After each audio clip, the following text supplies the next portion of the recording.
Good evening, committee members, and welcome to the Brantford Heritage Committee meeting for January 27th, 2025. We will begin today's meeting with the annual election of the chair and the vice chair. So we will begin with nominations for the position of chair. If anybody has a nomination. I'd like to nominate Nathan. Nathan, okay. Nathan, do you accept the nomination? Yeah. Thank you. Any other nominations? No. Okay. So Nathan, you have been acclaimed chair. Now for the position of vice chair, any nominations?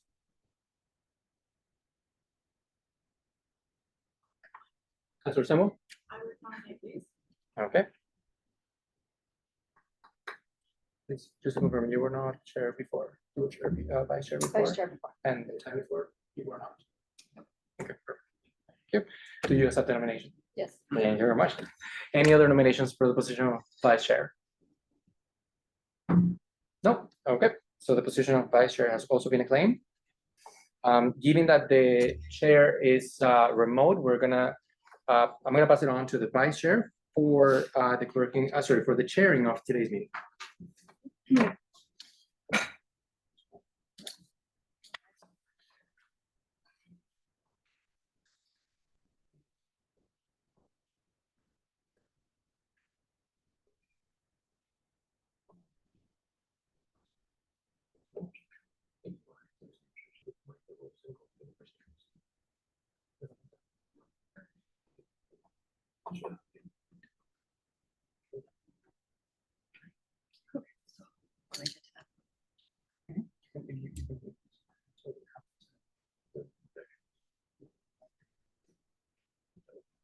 Oh, I see.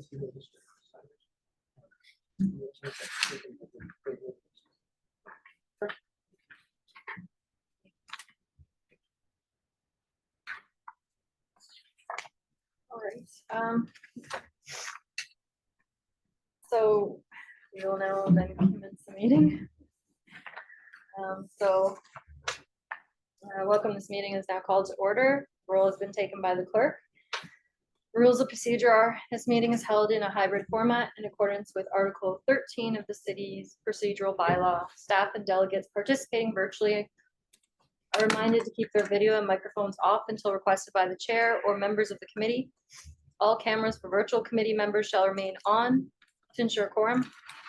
All members of the committee will vote by a physical show of hands. Please leave your hand raised until the chair has determined the result of the vote. In the event of a connection service interruption occurs that affects quorum, we may recess the meeting for up to 15 minutes to regain quorum. If quorum is not achieved, the meeting will be adjourned.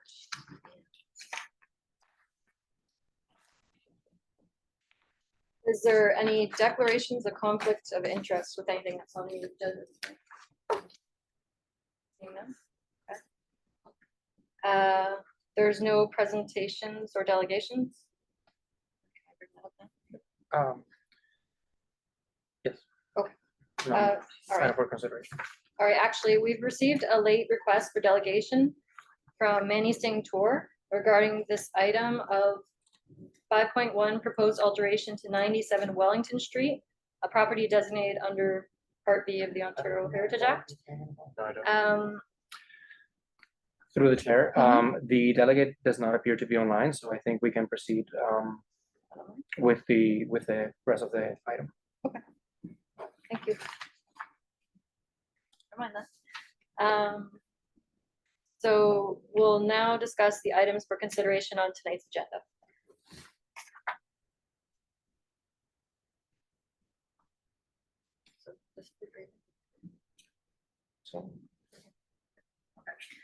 I will now call upon city staff to speak to this item. As a reminder, you will have 10 minutes inclusive of questions. Thank you, Vice Chair. This is the staff presentation for application HA 1524. It is the adaptive reuse of 97 Wellington Street. It's a corner property, so it's also known as 81 George Street. The property is the former Central Presbyterian Church. The property is in the Victoria Park Square Heritage Conservation District, and it's on the southeast corner of George Street and Wellington Street. So it's a place of worship as well as an integral church hall or sometimes known as the gymnasium in certain documents and plans. So this is a site plan application. The committee will remember the heritage impact assessment was circulated in December, and the committee provided comments on their heritage impact assessment. So that was a document submitted to support a site plan under the Planning Act. Because the property is designated, there's also a heritage permit component. And deal with similar matters. It's a little bit more heritage specific than the site plan. So we're looking at the site plan extract that was submitted by the applicant for their site plan application. This was part of the heritage impact assessment you saw before. The full package is part of this staff report, as well as the heritage impact assessment. The proposal is to convert the former place of worship and the gym to 28 apartment dwelling units. There's a range of sizes from bachelor up to, I think, 4 bedrooms. One additional floor is proposed to be added over the former gym. Amenity space is internal, and there's some outside amenity space to the back of the gym, or the bottom right corner on the plan. There's 3 existing parking spaces from the church. They're being maintained with an accessible parking space as one of those, and bicycle storage is being provided internally. Again, the plan hasn't changed in the month from when the HIA was here till now. So this is an excerpt from the Heritage Impact Assessment annotations showing what is actually changing with the building. So there's a before and an after view. These are all attached as the appendices to the report. And then you were able to see the full-size plan drawings as well. So over that rear gym, there's that 3rd floor being added. So that actually brings the height of the building up to the height of the nave or the sanctuary space. They're not actually increasing the height above really what is existing today. They're just bringing up a lower section of the building. And then the lower 2 excerpts, those are the side view. So from left side would be as viewed from Wellington Street. And the right side drawings are viewed from the interior lot line. So that's looking at it from the Carnegie building, which is owned by Laurier. The drawings show, in addition to the new floor, where new window openings are being added, as well as where window openings have been modified from the existing or the present layout. You do see 2 more windows added on the street-facing facade, but they are designed to match that general long, narrow profile of that sort of modernist Gothic Lancet the original design calls out. With the sort of shallow point at the top. And then more windows are introduced on the south side facade, the interior side, so not as visible from the street. And a number of windows on the basement level and on the ground floor are being expanded. Largely, this is to meet Ontario building code requirements. There is a requirement in the code for natural light for certain types of rooms, like bedrooms and living spaces. Other uses like a kitchen, a hallway, or a bathroom don't require windows be added and can be lit just with electric lighting. So these alterations are just functional and related to the actual plan to convert the interior of the building. There are some changes on the back and sides of the former gym. However, that's a very functional addition, and it was actually built for the prior church before it was damaged when the spire fell into the nave from the lightning strike. Just a cinder block construction. So it was always sort of a back of the building design. There are some changes to those windows as well, but they are not really full of the heritage attribute and heritage character that the main sanctuary space is. So part of the heritage impact assessment that was considering what changes needed further detail to examine as plans proceeded. So a number of items were identified in the heritage impact assessment and recommended for a conservation plan, which would detail the exact strategies to be used and sort of inform the actual construction and conversion. So one was an analysis of heritage attributes. Another item was the connection of that addition, that 3rd floor, to the actual sanctuary space and the connections. The cladding for the addition, venting grills for various mechanical systems, the new window openings, and internal mosaic plaques. So we have an image of from the HIA of one of the mosaic plaques and the blue tile mosaics around the columns. These were items that the developer's consultant flagged for them and said will be looked at through this next report in greater detail. The applicant's consultant also did a comprehensive review of policy in their HIA. Generally, staff are in agreement with the policy and the position of the applicant's heritage consultant. They do have experience doing a lot of heritage adaptive reuse and restoration projects throughout the province and several in Toronto. So looking at their review, we are generally in agreement. I know there's new planning policies that changed the provincial policy statement and the growth plan to the provincial planning statement. But again, those replacements with the new policy statement or the planning statement, it still encourages the conservation of heritage value. The applicant is proposing to keep the church largely the same at the exterior, and as a property in the district, the interior renovations are not part of the review of the heritage permit. That's exempted from the act. But considering their proposal and the comments provided by the committee in December, we did think there were additional items that need to be reviewed through this conservation plan, and they deal with the actual adaptive reuse. On this slide, we just sort of have the numbers there correspond to the item in the heritage impact assessment and what their recommendations were. So again, how they're actually going to build those second and third floors in the sanctuary space. How are they going to make the connection from the addition to the existing peak of the pitch roof? So one of the committee comments was the design and placement of an information plaque. There should be an information plaque talking about the history of the former church, what it looked like, and detailing a bit of the site's history. So we have some pictures from the HIA that show the original church and then the damage when lightning struck the steeple and then it fell into the sanctuary space. So part of the conservation plaque in our view should just be confirming, within keeping of the sign bylaw guidelines for signs on heritage properties, where could that plaque go? I think staff, we'd recommend it be a post sign, a ground sign, rather than a wall mounted sign. But it is for information. It's not advertising a business, and it is about the history of the site. So we feel that the conservation plan will come back to Heritage Committee as part of our direction to circulate studies to this committee. That in principle, that alteration can be supported through the heritage permit. The committee will get a chance to see the drafted sign, and then it'll be finalized through the conditions of the site plan, just where it is on the property. Again, we're proposing somewhere public facing and a sign that's actually just ground mounted. Stained glass. So another matter is the stained glass windows will need to be removed to deal with those natural lighting requirements. There's two different sizes of stained glass window. There's the 2-story ones for the top portions of the sanctuary, and there are stained glass windows for the ground and basement floors. We have had these conversations with the applicant. They are looking certainly to reuse some of those stained glass windows and salvage them for interior use, sort of like hallway or atrium vestibule decorations. And that's a great start. We've also proposed, by way of example more than anything, where they can't fit windows inside. Again, those 2-story windows are going to be a challenge to remove.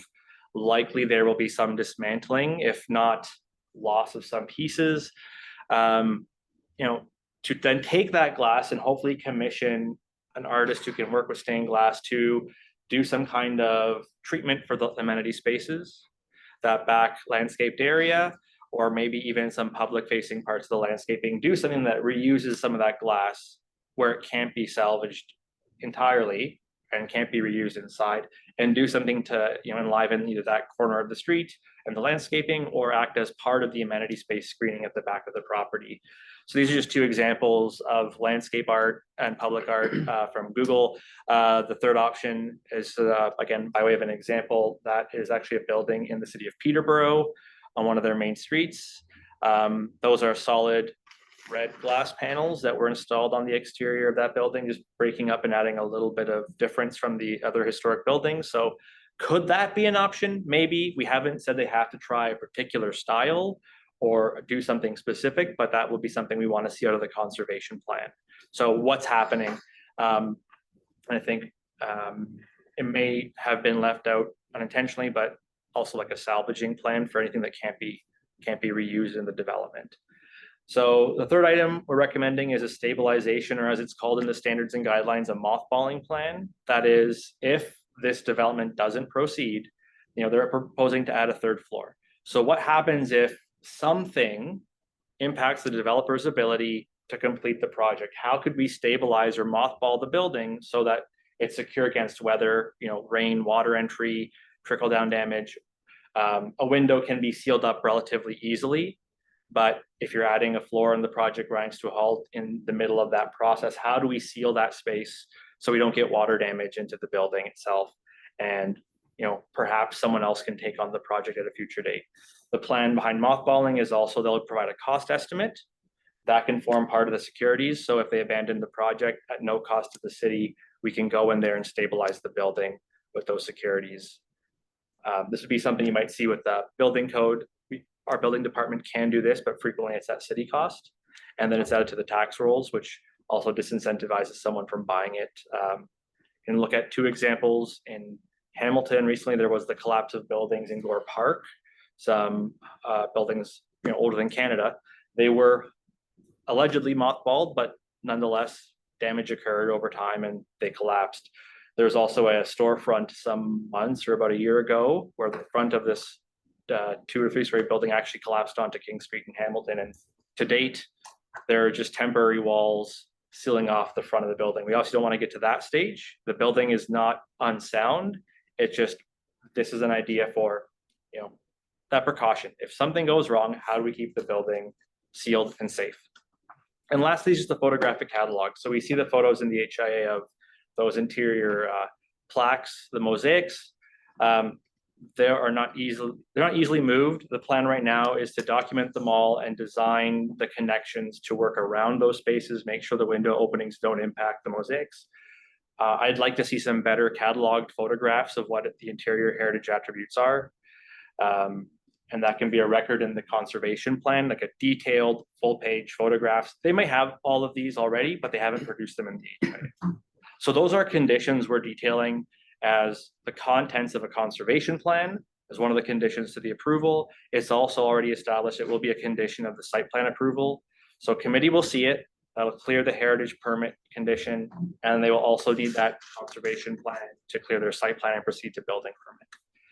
Also, because this is a renovation and it is adaptively reusing the building, staff are proposing 2 more conditions. They're just lapsing so that if the project doesn't move ahead, well, in 2 years, the permit lapses automatically. And that just means that the approval isn't indefinite, that someone can renovate the building.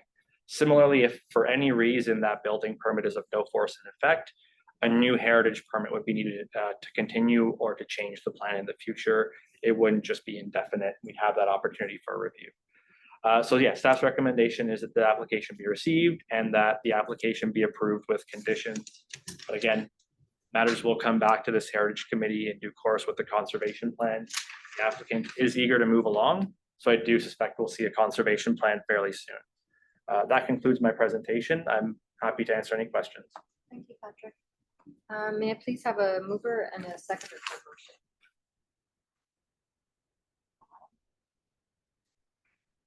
Greg?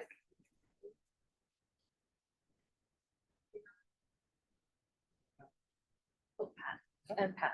So that was Pat and Greg. Thank you. Is there any discussion? I have a few questions.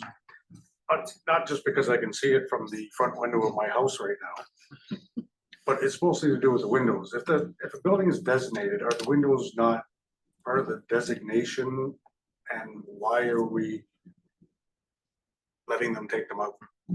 Light or no light? Yeah, so through the chair, removing stained glass windows is a common feature of place of worship adaptive reuse. We see it on the other corner at George and Darling. The church there has some stained glass windows, but many have been converted to clear glass.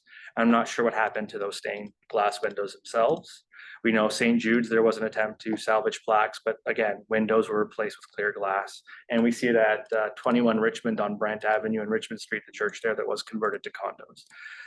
There is that requirement that there's natural light, and that consistently seems to be that stained glass gets taken out and it needs to be clear light that doesn't, or clear windows that don't filter the light coming in.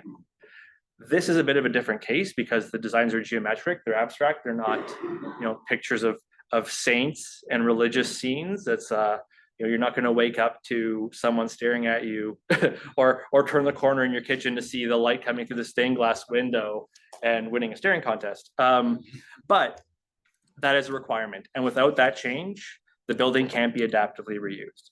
Right now, there is no taker. The congregation has actually moved out and sold the building outright. They're not a silent partner to this. So the building is, for all intent and purposes, vacant. If it's not adaptively reused into housing, which we have seen around the city is a great way to keep the bricks and mortar of the building and its presence around. I don't know what that future looks like, but this is a renovation they do need to do to actually make that change. So that's why the next step is saying, okay, if we're going to lose some of that stained glass from its place in the windows, what else can we do with it? Some of it is planned to go inside, but that's not public.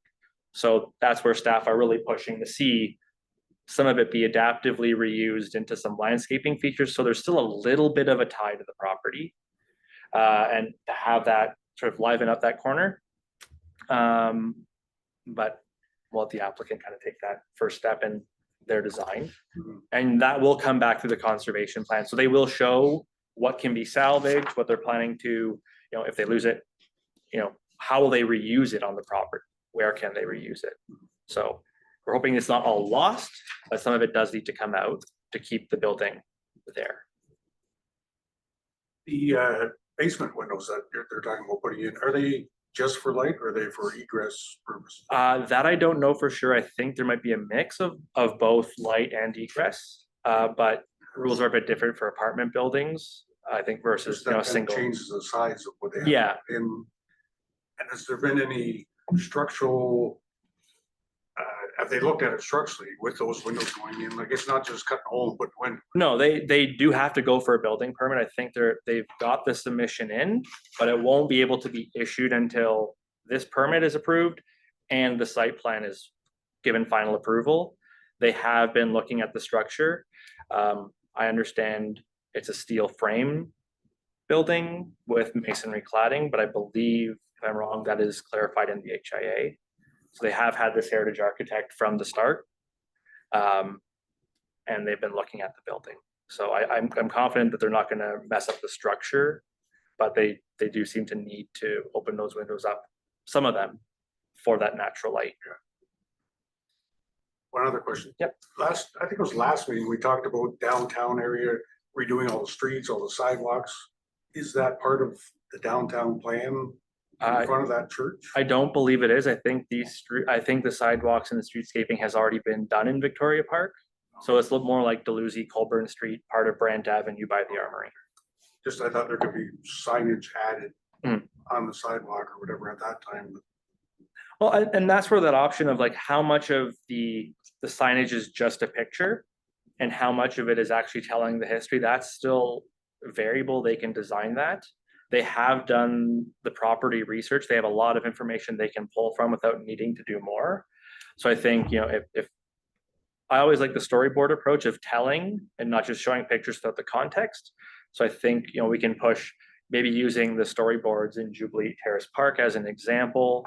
That mix of historic images, but also telling the story of here's what happened to the original church, the congregation, its change, the loss, and then the rebuilding in the 1950s of the current church, right? So I think there's some opportunity to tell that story.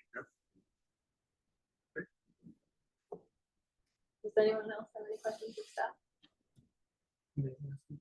Nathan, did you have your hand up? Nathan? Yep. So I think in all my years on the Heritage Committee, this is the first time we're seeing a conservation plan.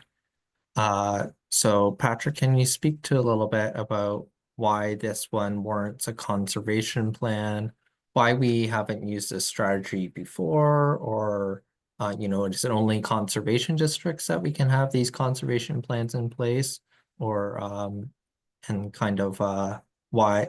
Well, I understand the particularities of this one and why it warrants a conservation plan, but hopefully we see more of these going forward as well. So through the chair, vice chair to the chair, we do ask for these conservation plans and we do see them recommended by heritage consultants from time to time. But they really are best used to inform that final actual construction process.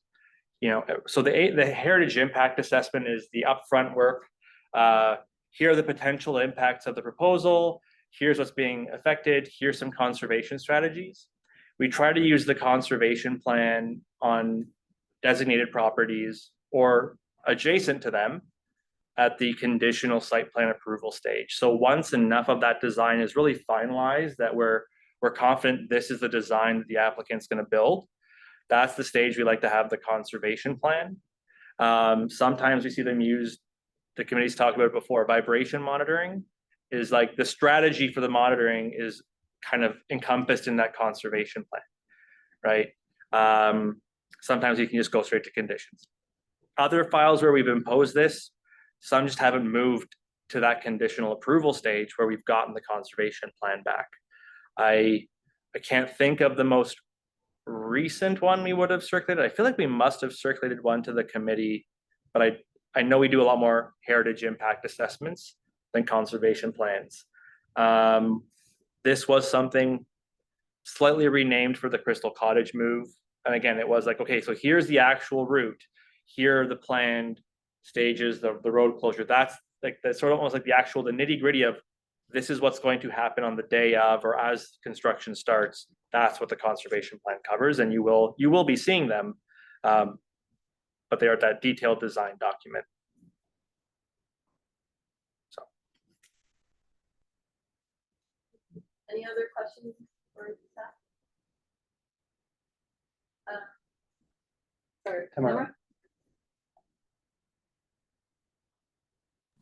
There we go. Sorry. On the iPad tonight. Actually, I was just going to say I appreciate the mothballing component of it as well. It is true that it has been in the news lately with local municipalities, and I appreciate that it is an extra expense and money to be put aside by the developer, but it is a necessary proponent, I think, to it at this point.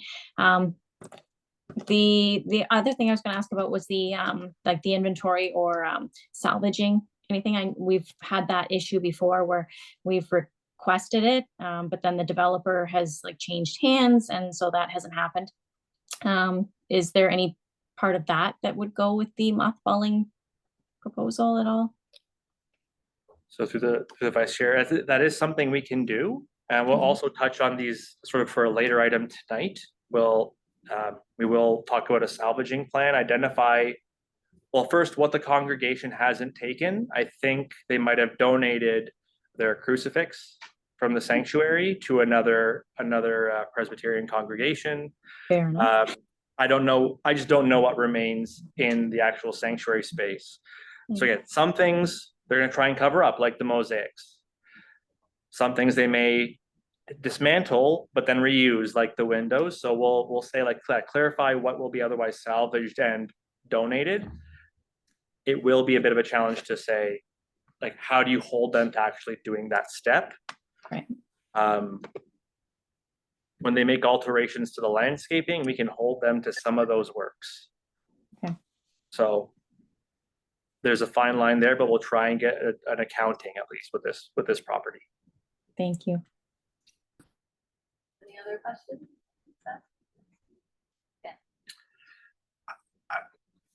Is this something that should be brought up earlier in the process?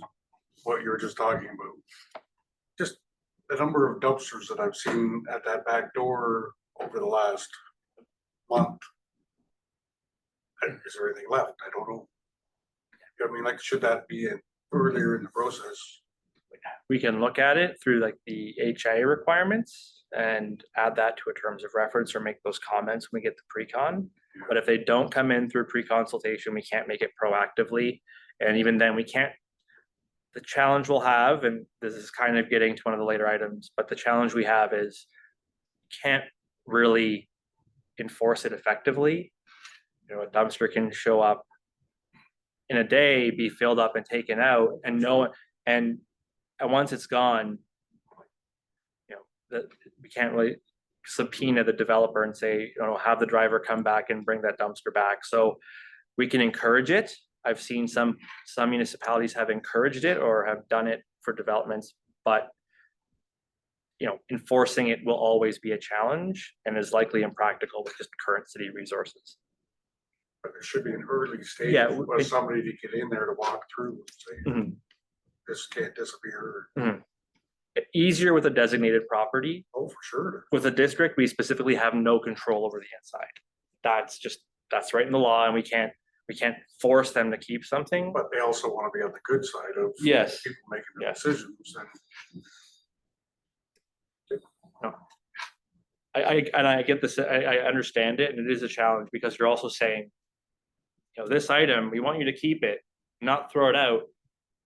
Give it to a salvage company, but then that connection is lost, right? Like what did this give value to? And this is just always one of the challenges with the salvaging plan. It's great that we can hopefully not send something to the landfill. Again, some things will go regardless, but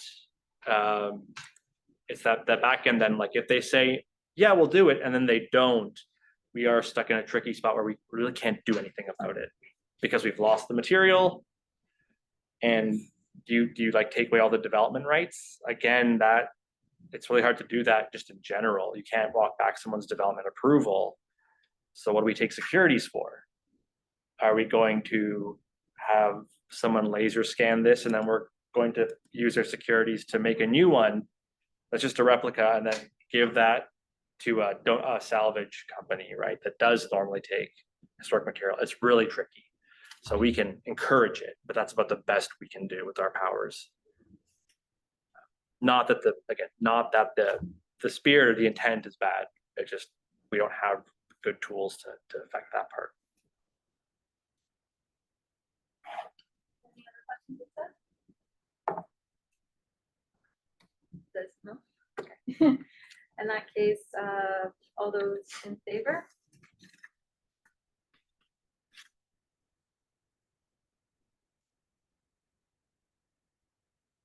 And is there anyone opposed?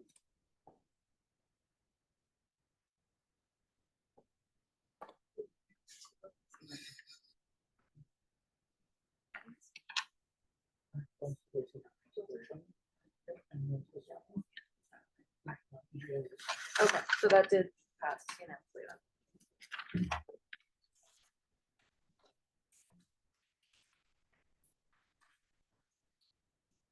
All right, so we're on to 5.2, which is the proposed removal of a heritage attribute from 10 Grant Avenue, a property designated under Part 6 of the Ontario Heritage Act.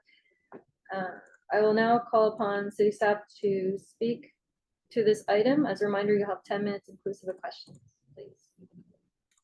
So the chair, do we have Adrian there? Yeah. Okay. Usually I get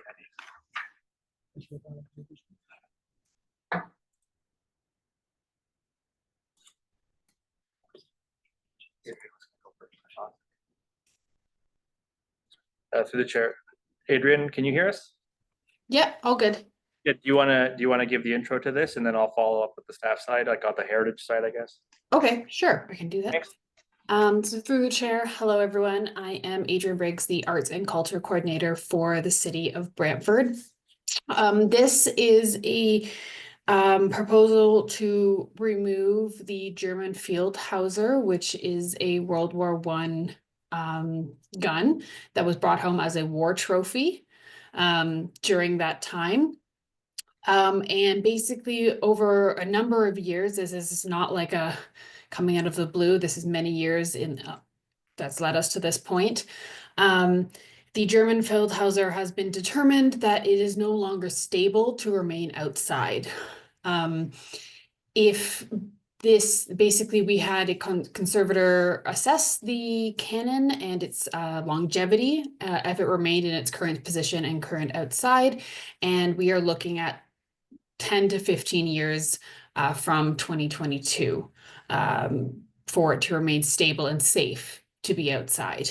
Was never designed to be outside in perpetuity, as it's not, it's a war trophy, it's a gun. And our proposal is to relocate it to the Canadian Military Heritage Museum. So it does stay in Brantford. It also keeps in line with best practice when it comes to keeping it within the public art, within the public space, as museums follow a similar mandate to hold a collection in trust for the betterment of the public. So there are similar values in alignment. The military museum also has a very good track history of maintaining other donated cannons from the city, which happened about 20 years ago. And they've done a wonderful job restoring them. So they have proven track record on responsibility and proper museum collections care. In its place, this would come from the Public Art Reserve Fund. We would be putting a new public art piece, so the space wouldn't stay empty. I cannot give you examples of what it will be, as we will go through a traditional public art call, which is the traditional public art policy. It dictates how that works. But basically, we would be looking to put a piece to maybe in the same theme of war, but also maybe looking to the future, something more contemporary and with peace in mind. So it's definitely honoring that space at the same time. I'm happy to go dive into more detailed questions, but that's a very high level overview of the rationale as to why we have to move the cannon, because we won't have it in a couple of years if we leave it in its remaining space, and what will follow in its place after the fact. Thank you.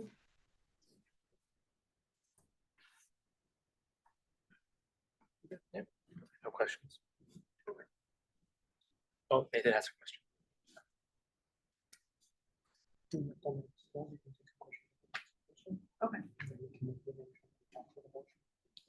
Okay, so anyone have questions? I think Nathan, you had your hand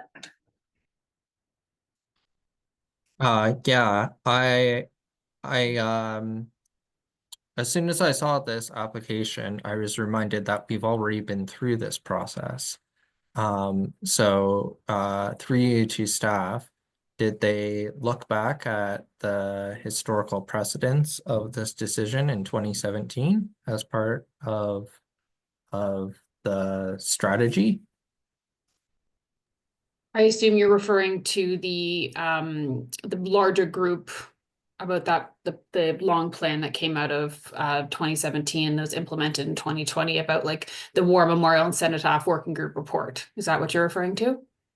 I think this preceded that and the reason for that report. Okay, I can't speak to what happened to maybe what you're referring to, but I can give context to where this came from. So essentially, this action item came out of that report that I just referred to, and this was to look at all the war memorials in the city as a whole and just like assess where they were at. And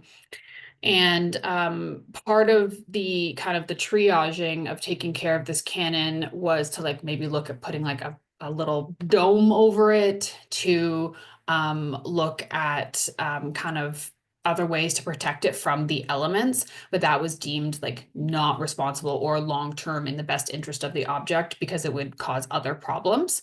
I can't speak to 2017, but I do know this has been brought up before, so I know I just don't know the details of all of that. Okay, I'll leave it until there's commentary on this. Is there any other questions this time? I'm wondering, the letters that are associated with our agenda package indicate that there's the two guns that are going to be transferred, the cannon also at Alexandra Park. Is that the case, that both are ultimately going? Yes, but this doesn't, the Alexandra Park cannon is not a heritage attribute. So the report was everything together, but that cannon, that park is not part of it, based on my conversations with Patrick. We can Okay. clarify that with my part of the presentation. Okay. Is that it then? Yep. Okay, Greg, I think you had a question.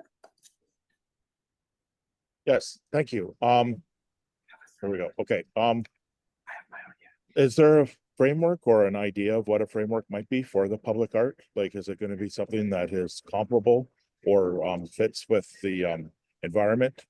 Like, we have the armory right there, obviously, so I'm thinking that the framework would include, like, the public art that would be created would have something to do, tie in with the either the replacement of the howitzer or the armory being there or something like that, or has that been discussed at all?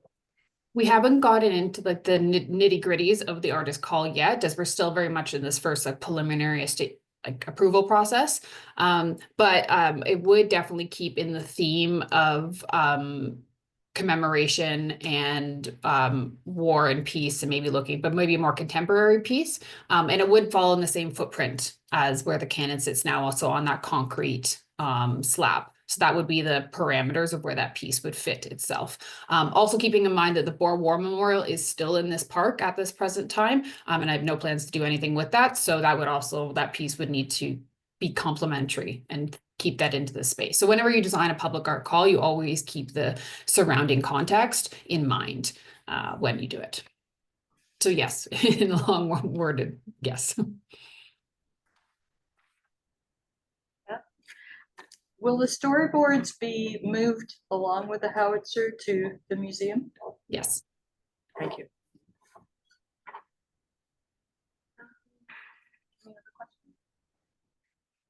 I had one. Is there any other examples in any other municipalities of doing something like this, either their own type of gun or thing? Do you mean like deaccessioning, or do you mean just like protecting their war memorials? Or not, it's not a war memorial sculpture, it's a war trophy. Whether or not they maybe tried to see with like the original plans of keeping it there, protecting it, or those that have moved indoors to a museum. Is there any other examples of that? Well, as mentioned, the Canadian Military Heritage Museum took two field howitzer cannons and guns that were outside in the city of Brantford and were owned by the city about 20 years ago, and they brought them inside. And Nathan, sorry, not Nathan, Patrick has examples of those photographs and what they look like now. So from a track record, from a museum standpoint, they've done very good work with those pieces. I will say, and this is just common, a lot of war trophies are not maintained in a lot of communities, and a lot of them have been lost. And so this action is to protect the cannon that we still have. And this is a preemptive measure to make sure we don't lose our cannon as well. So I can't give you specific examples outside of Brantford, but this is the ideology behind it. But there's lots of war trophies across the country, and they're all in many different states of conditions. Yeah. I guess the other question I have then is, would there be like a lot of education about it? Because it is a huge change to that landscape. So do you mean like a marketing or like public PR campaign to educate the public on why we're doing this? Yes, that is definitely I have a list of things I need to triage, but the public communications around this piece definitely is part of that. I've already looped in communications, and they're very much aware that there will be some strong feelings as it relates to this cannon. I will say that, just to give you an example, we've been wrapping the cannon over the winters for the past 2 winters. And the first winter we did it, we got some feelings.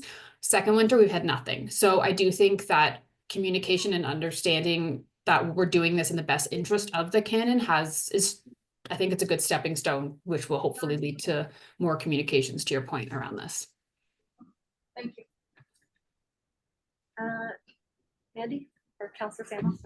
Thank you. I guess just to add to what Lise was talking about, I had similarly down in regards to a communication plan before anything happens, and you feel like it's a good idea to move it inside, and I think the military museum will do a great job with that. But in addition to the communication plan, I also just wanted to talk about or ask a question about a marketing plan to help make sure we're advertising where people can see this, and maybe it'll inadvertently bring some attention to the military museum as well, which would actually be a great idea as well.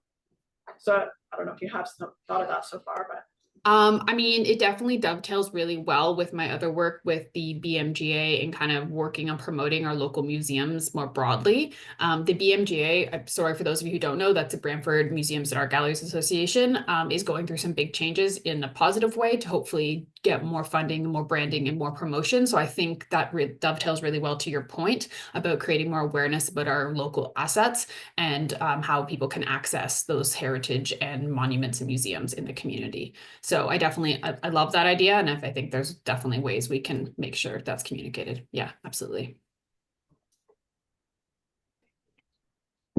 Any other questions, staff?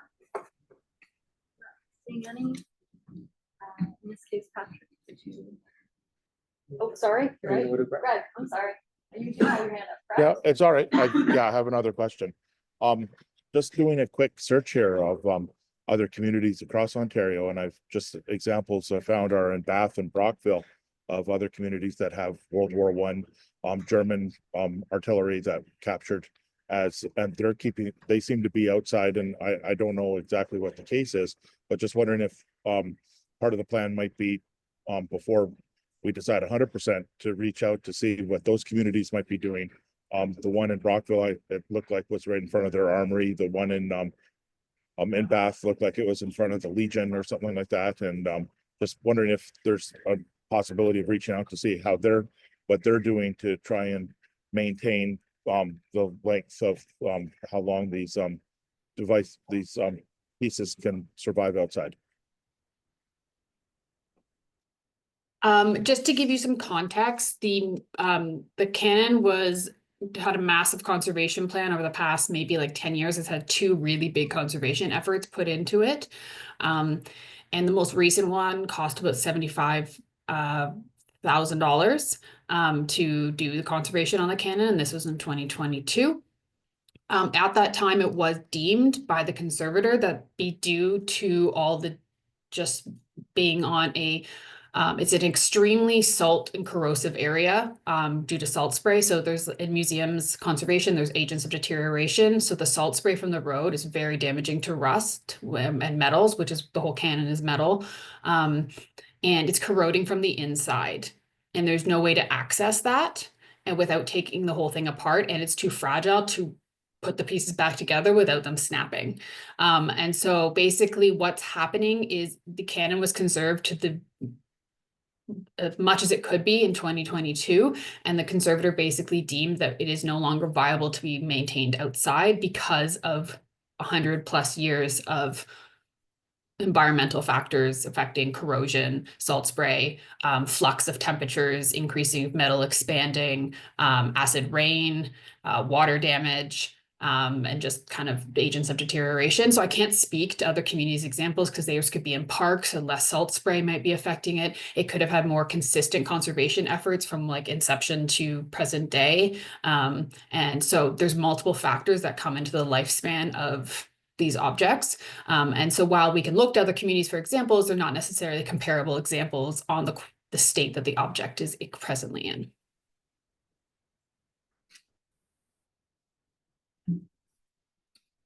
Thank you. All right, I think. Patrick? Thank you, Vice Chair. I'll start my staff presentation as well. And this will look at the application just from the Heritage Act perspective. I was given the material, and we do have a report going to our committee of the whole. So as a note, you'll see that the application number is not an HA, it's an HD. So these are applications for demolition or removal of a heritage attribute. We have no delegated authority over this application. This has to be decided on by council. But the committee has this opportunity to provide comments. So some of the questions that were raised for Adrian, members may wish to raise those after my presentation when we move to the discussion stage as comments for council to consider. I think, Greg, some of your comments, you may wish to hold on to those and put those forward again after we get to the discussion stage.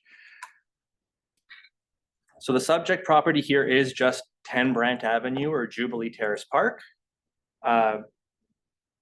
And as you noted, Bev, There are a number of other sort of items detailed in the reports that were linked and in the background information. So the War Memorials and Cenotaph Working Group, hopefully I'm getting the name right, was looking at a range of properties and monuments.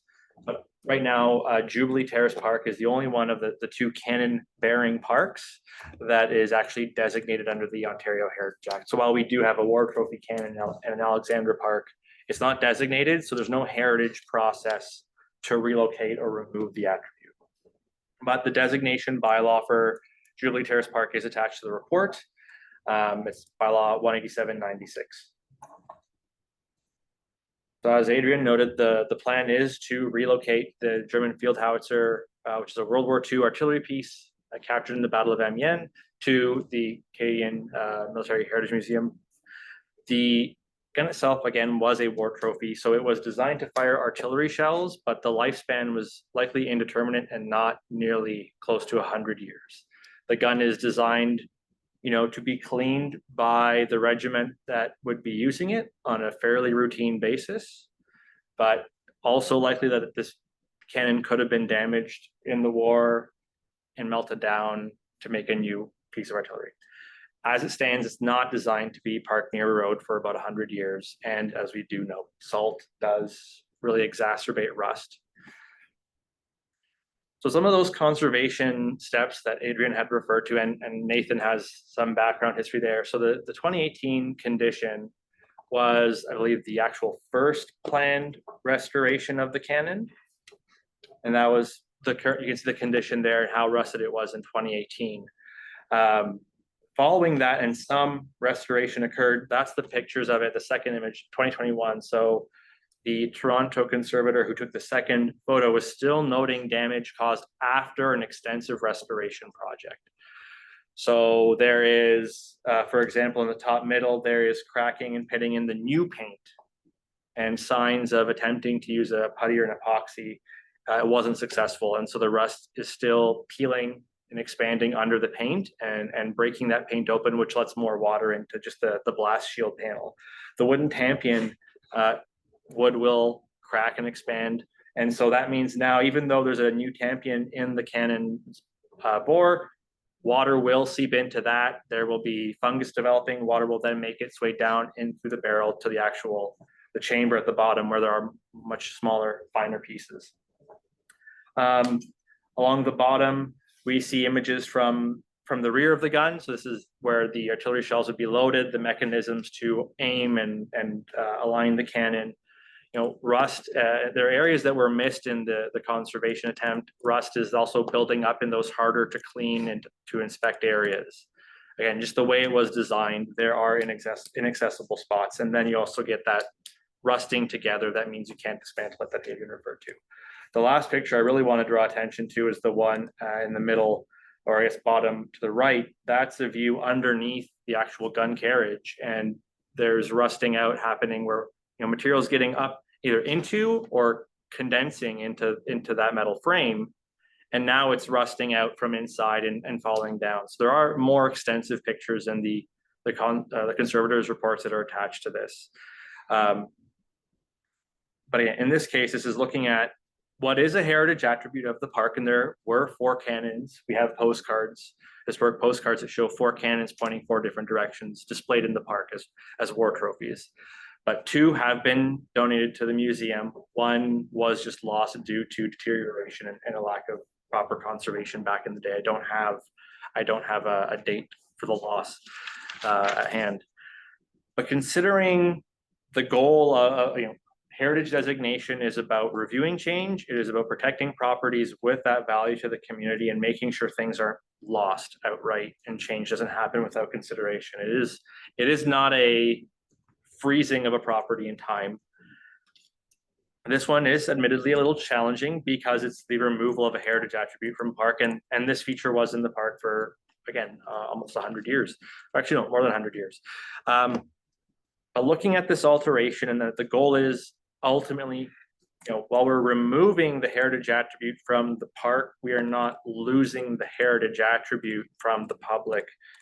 It's going to a museum. So looking at the standards and guidelines, and this was an interesting reading, both like the standard and then the explanatory text around it. We've highlighted the 3 standards in the report that we felt were most appropriate. So, standard 3 is conserve the heritage value by adopting an approach calling for minimal intervention. But it goes on to say that minimal does not mean doing little or nothing or just the least possible. Intervention is, minimal intervention is doing enough, but only enough to meet the realistic objectives while protecting heritage values. Enough intervention to arrest or correct deterioration can be quite extensive. There's different scales of extensive. It could be replanting an entire ornate garden or something to that effect. But in this case, we have an artillery piece that was a war trophy. In its current condition, a professional conservator has looked at this and felt we only have about 10 to 15 years and things will become irreparable and it will be lost outright. Looking at some of those other standards, so standard 6A, protect and if necessary, stabilize a historic place until any subsequent intervention is undertaken. This is mothballing. We also referred to it with the prior item. It can be closure. It can be protecting a heritage attribute or a place from vandalism or weather. It does require planning and monitoring. And then we have standard 7, which is evaluate the existing condition of character defining elements to determine the appropriate intervention needed. And B, use the gentlest means possible for any intervention. Respect heritage value when undertaking an intervention.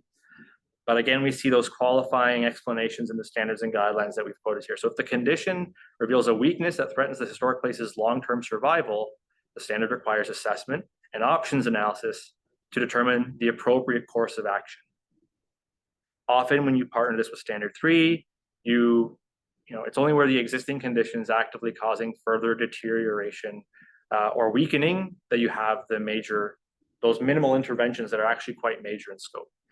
So considering just the nature of this particular application, normally we wouldn't like to see a heritage attribute lost entirely and not replaced or not maintained. But fundamentally, we're seeing that a detailed assessment was made by conservators. There was an attempt to conserve this in place. And then in 2021, a second conservator had to be called and looked at how, despite all the effort put into this, we're still seeing that rust show up. We're still seeing not just some small areas, but panels that should be easily draining and shedding water. There's still rust inside. It's still expanding. There were long-term and short-term recommendations. So the wrapping was the short-term recommendation to keep the salt off the cannon proper, but it isn't permanent. We have evidence, so we have the minutes from the museum. They are ready and they are willing to take on the cannon. So this is not a proposal that's put forward to the committee for comment with just like we're hoping that we'll find someone, but give us your blessing now. We have an agency which can relocate this cannon inside and has experience dealing with war trophies. They've taken 2 of our cannons already, but they also have experience doing conservation work on historic artifacts. The relocation will maintain that public access. It won't be as visible, obviously, as Jubilee Terrace Park, but Jubilee Terrace Park is a rather small park, rather close to the road. It is, not a park that has other amenities that generally draw the public. The museum can be open to the public for most of the year. And so we're not losing that access. We're not hiding this heritage attribute.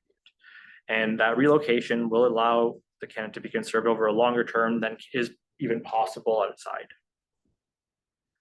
So we are faced with this unfortunate situation where we will lose this heritage attribute sooner rather than later, but this application to relocate it, rather than just remove it and dispose of it, does allow it to actually have a longer life and a public-facing life. So for those reasons, staff are recommending that this application be approved. You'll notice compared to the other one, there are no conditions on this application. So the tourism team, with Adrian as one of the project leads, is bringing a recommendation to council in February. So it'll be concurrent and considered at the same time as this application by council, to have that buy-in from council to support this cannon being deaccessioned from our public art collection and then donated to the museum. So we're taking this demolition removal application concurrently. So it's this one item before council. There's no back and forth. There's no loss of the item or confusion over what steps are needed next.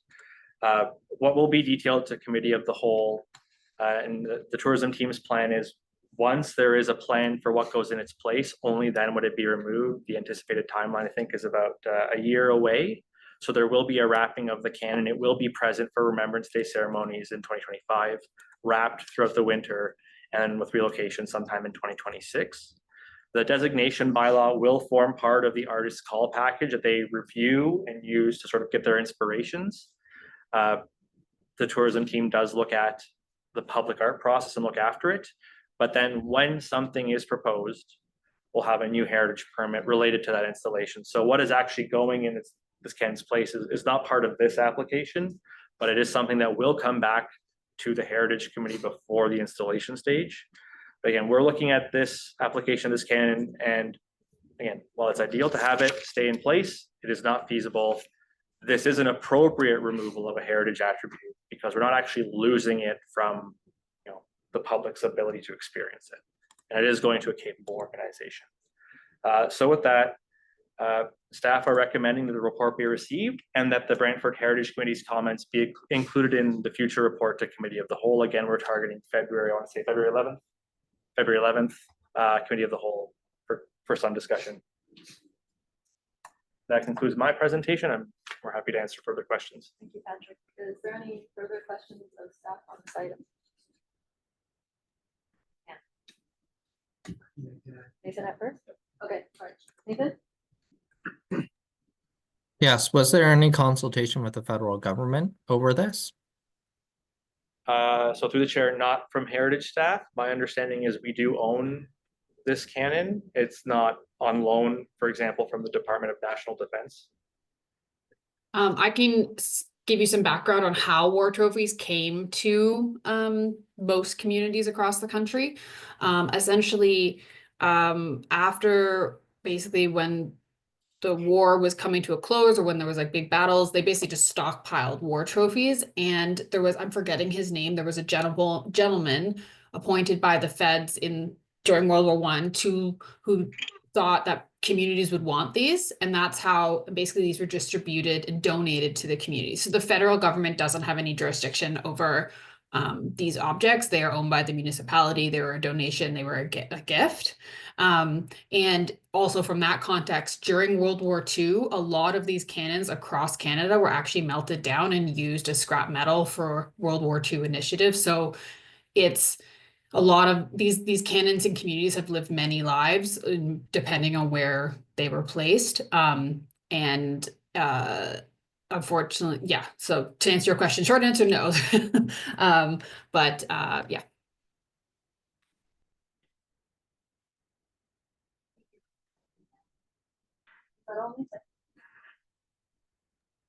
Dan?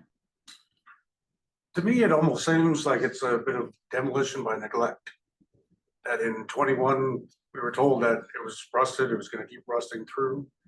And then we decided that we're going to put a concrete pad under it. Is there, I guess, rather than a question, it's more of a, I personally think that the cannon should stay there and there should be a roof built over top of it so that the water stays on it. And if it needs some sort of clear screen to keep the salt off it as well, then I think it should stay there. So through the chair, that's some discussions we had, and we're floating like, how large would this canopy need to be to adequately protect the cannon? But the challenge will always be the road is right there. And the cannon, unlike the bronze of the Boer War Memorial, the iron and the steel in the cannon will rust. So just by virtue of being beside a road, a canopy will keep the rain off of it, but it won't prevent salt in the air just from normal road maintenance activity from deteriorating the cannon. So that won't be effective. We're also discussed, given the size, it may not be feasible in the size of the park that we actually have, because we also have to account for those sight lines if we're installing something new to keep clear of the bridge, to keep clear of pedestrians so no one gets hurt trying to cross from the sidewalk to the island. And there's the other challenges, how big you can make it, and does this become a shelter in bad weather for people who are unhoused. there are all these considerations discussed. Ultimately, council directed the tourism department. After having these discussions, it was council that directed the department to look at seeing if someone would take on the cannon. And the War Museum was one of the best ideal candidates to take it on. So it was based on council's direction and the Cenotaph War Memorial Working Group that looking at all that information sort of throughout the years from those prior restoration attempts, they are the ones that recommended the relocation be examined.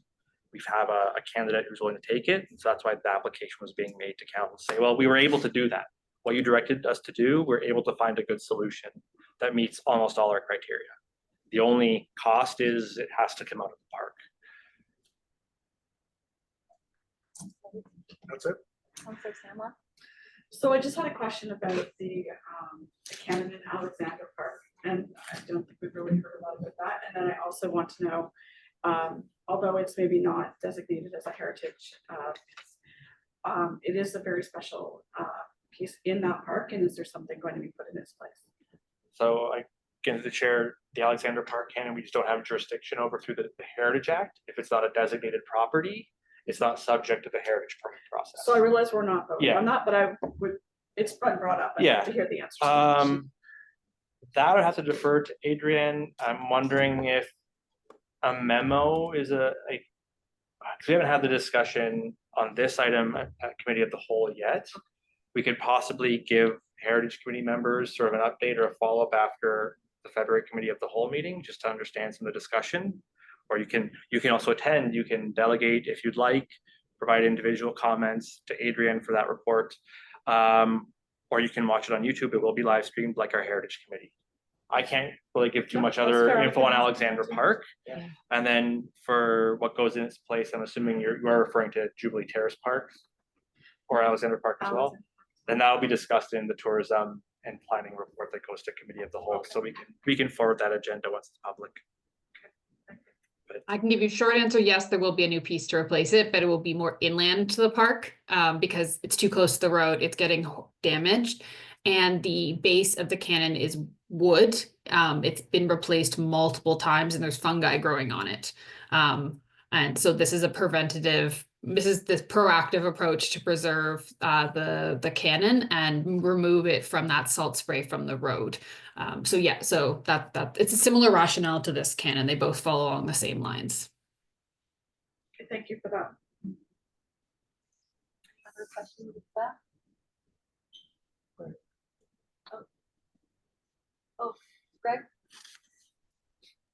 Thank you. I think I heard two different things. So just for clarification, when giving it to the museum, is it still owned by the city of Brantford? We will be deaccessioned from the public art portfolio, which will mean it won't be, which is like part of the process of moving it. It will be a deaccessioned from the portfolio. I don't know, I don't have an answer whether city will retain ownership of the cannon as like a city attribute. I would assume it would mimic whatever legal agreed to about 20 years ago with the other cannons that were donated. They would keep in the same, I assume that's what they would do. But I can't speak for the legality of that stuff. Thank you. No worries.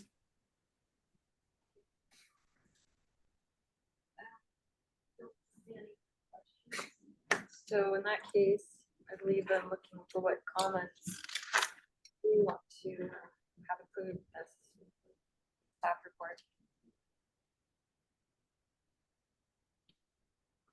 Greg? Considering that, based on the answer that I just heard, and like I understand 100%, like the condition of the road, I drive by that spot at least once a day, a couple times usually. I was wondering with the city looking at the reimagination of the entertainment district, if as a comment, maybe we look at trying to set up a little like along the river behind the entertainment district of some sort of military history of Brantford sort of thing, because that'd be right around where the battle was during the War of 1812.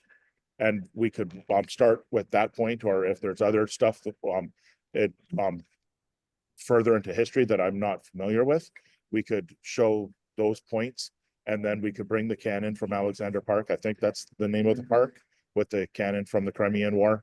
We could bring this cannon in and put it there. And if we've got some stuff from from World War II or from peacekeeping, or if the local regiment would like to donate something, and we could have like a historical walk of the military history of Brantford. And by putting it there behind the entertainment district, it would be safe from the salt and stuff like that. We could put a shelter over it and really and give people a reason to enjoy one of our natural attributes and the reason why we are Brantford.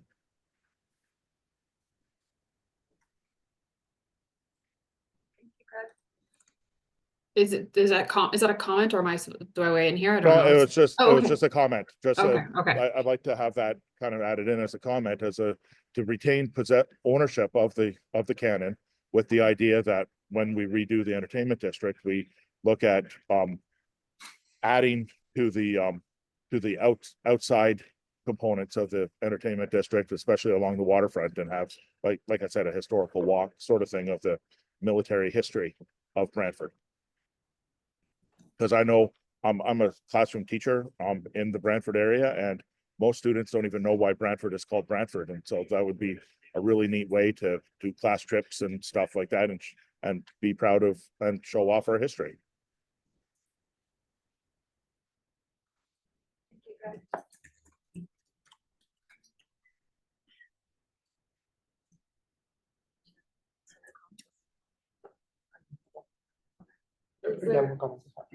Is there any other comments that we want to?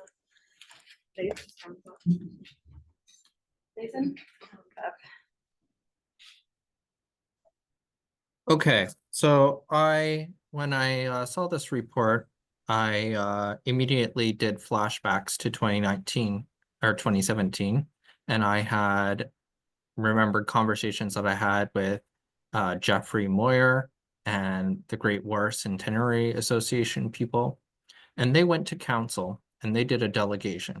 And yesterday I reached out to those people to ask them for copies of what was said, so that I knew what was said and I just wasn't making it up.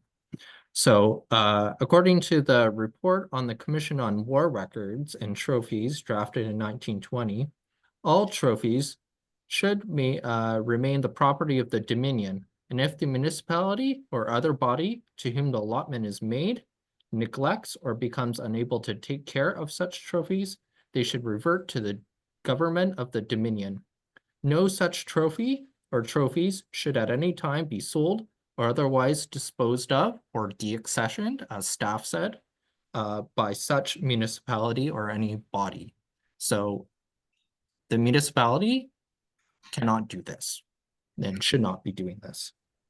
And in that proposal in 2017, it was also supposed to go to the military museum. And they said, the proposed trade with the Canadian Military Heritage Museum would see the piece removed from a public park where citizens are able to view the weapon at their leisure, to a museum charging admission to visitors. So this also violates that principle of free access to public art, whereas now it's going to be in a museum where people are charged to do it. And staff have also said that they did not consult the federal government. So the number one comment that I would like to make is that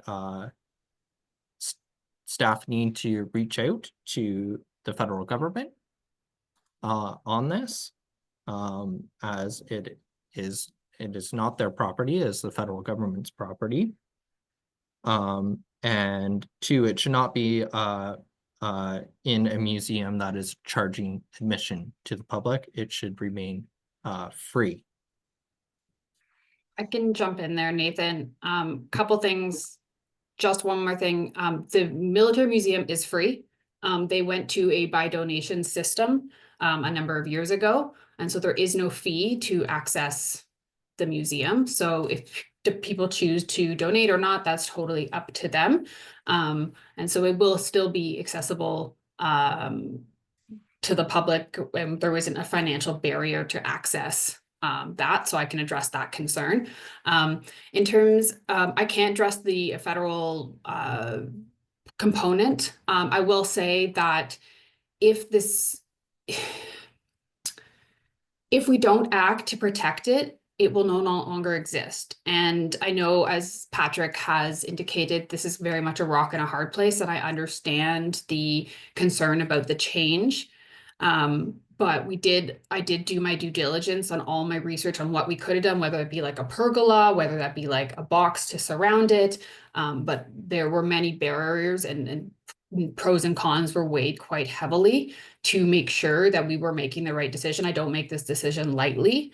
But I do also believe that in order to protect this, we have to bring it inside. It cannot stay outside anymore. It cannot. It will deteriorate to the point where it'll become unsafe and a safety hazard to the city, which we don't want.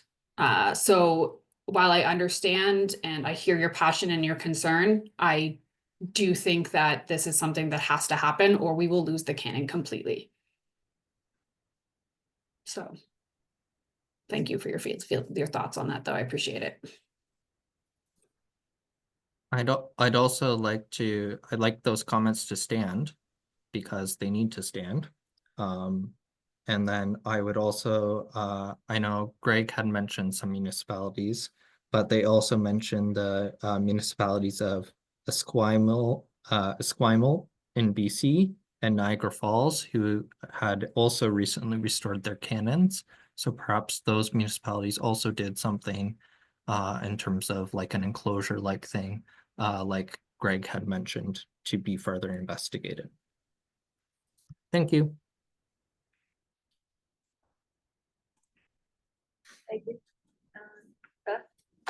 I just want to further what Adrian is saying, that the best course of action is to get it inside because of the fragile nature of the cannon, and seeing the photo documentation from 2018 after it had gone through one restoration and the damage that occurred in a very short time period before the last more recent restoration is significant. So we are going to lose it if it doesn't go inside.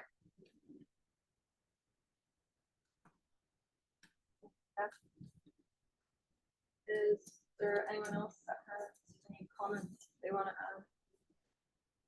I'm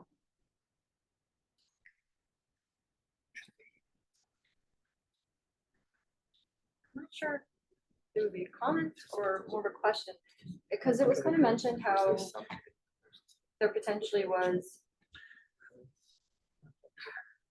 Sorry, did you mean?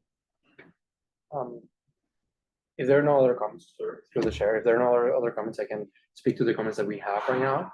I've captured 3 so far. However, they are contradicting themselves a little bit.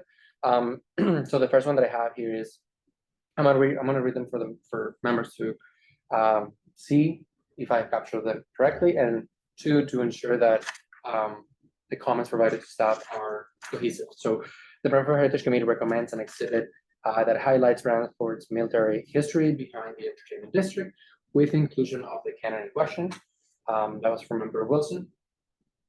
The Brantford Heritage Committee requests that staff reach out to the federal government regarding the proposed removal of the artillery piece from the Jubilee Terrace Park, as the committee believes that the piece should not be inside a museum that charges a fee. And the Brantford Heritage Committee highlights the fact that the cannon needs to be moved indoors, to Bev's comments. So right now, the issue that we have is some committee members are of the opinion that it should be moved indoors, and some other committee members are of the opinion that should stay outdoors. So if everyone is okay with their comments and wants to keep with those comments, what we can do is we can say that some committee members are recommending one thing, some committee members are recommending another. At that point, the comments will not be from the committee, but part of the committee and part of the committee, if that makes sense.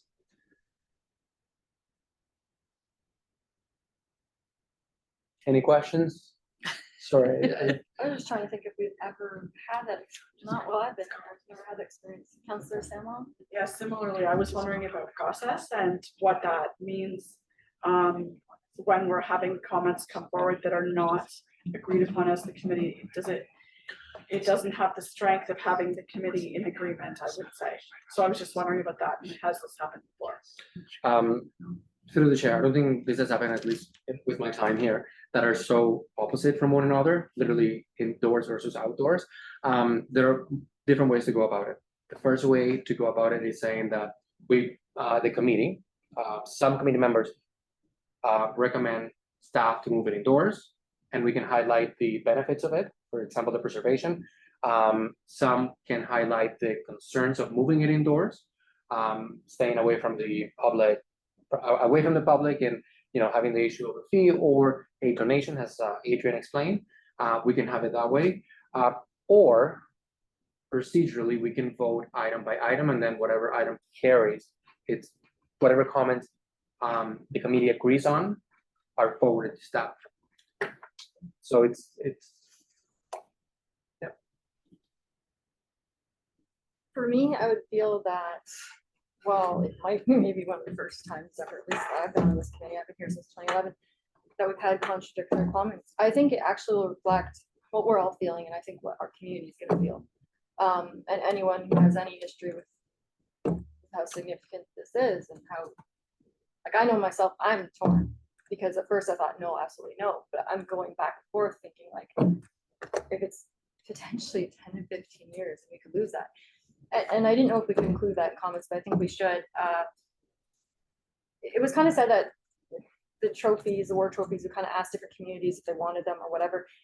If I remember with the history of it too, was Brantford Grant, that area had significant losses in the war. It's part of the reason why certain communities or certain municipalities or whatever back then were actually offered those, and why the federal government was very clear. So I'm glad Nathan did mention that, was very clear that if we in our municipality or others do not keep them, we're supposed to be default back to them. Same with our airport and other things I think that we have in this municipality and other places in Ontario. So I think that's a valid concern too, is that if it is to go indoors, then we have to make sure the federal government is fully aware of why.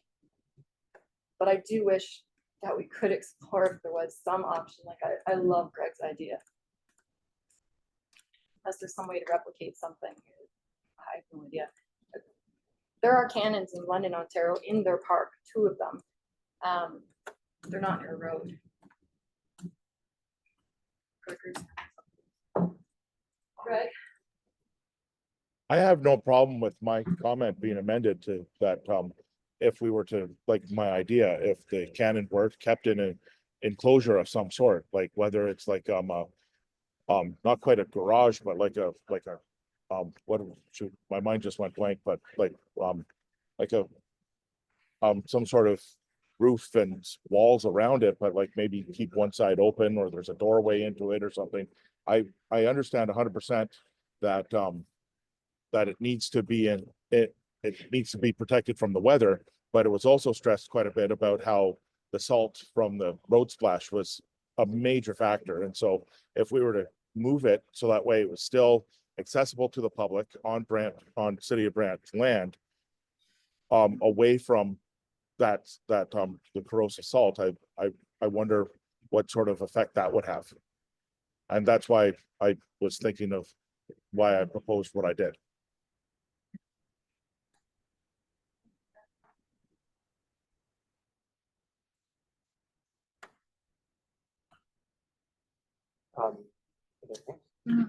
Through the chair. So now the way that I have written the recommendations are, some members of the Brantford Committee, Heritage Committee, recommend staff to consider an exhibit that highlights the Brantford's military history behind the entertainment district, with the inclusion of the existing cannon, to ensure it remains accessible to the public. The second comment is, some members of the Brantford Heritage Committee request that staff reach out to the federal government regarding the proposed removal of the artillery piece, from the park, has some members believe that the piece should not be inside a museum that charges a fee. So that captures the concern of moving it in, like a potential concern of moving it indoors or a consequence of doing so. And the last comment that I have,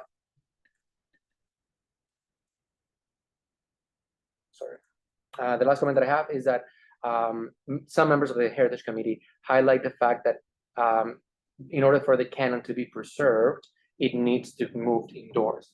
Again, these comments, even though they may contradict themselves in the sense that some recommend to stay indoors, some recommend to stay outdoors.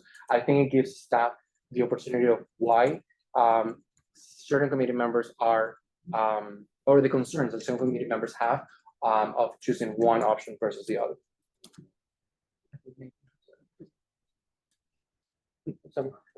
Nathan?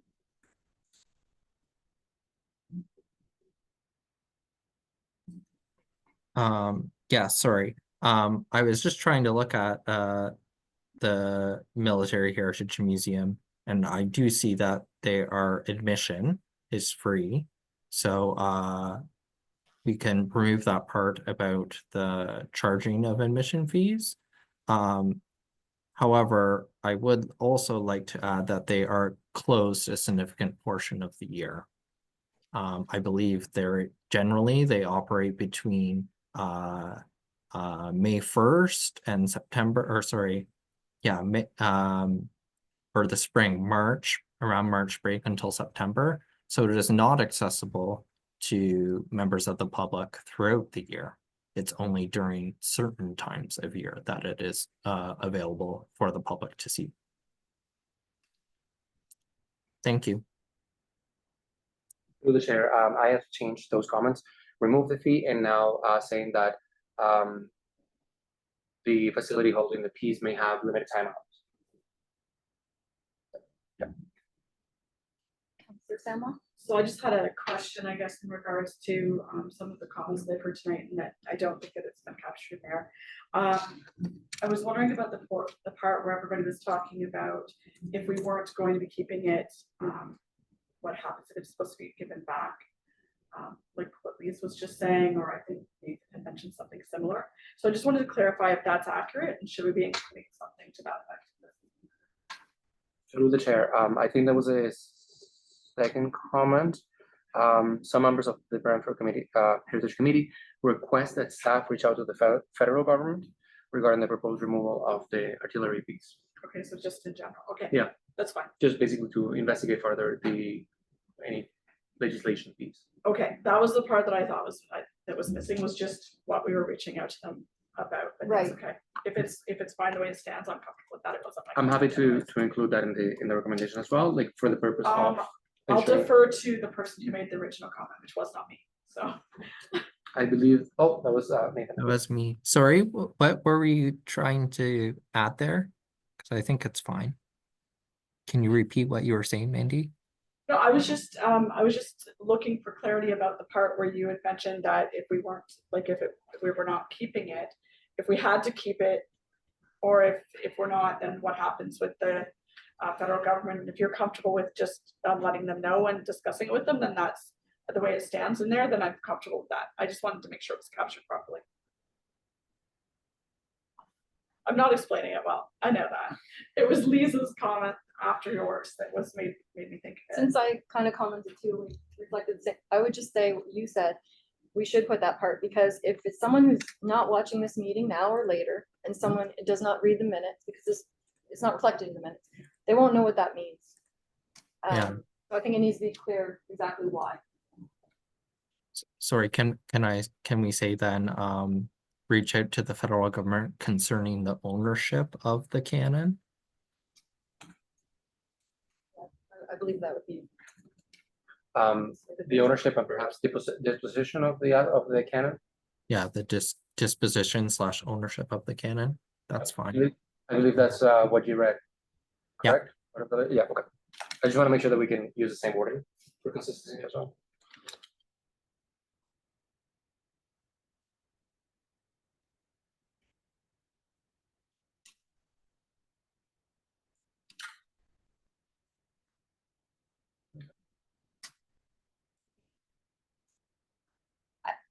because we are torn, I am torn, I kind of do think, because if it does end up, this goes to the Military Heritage Museum.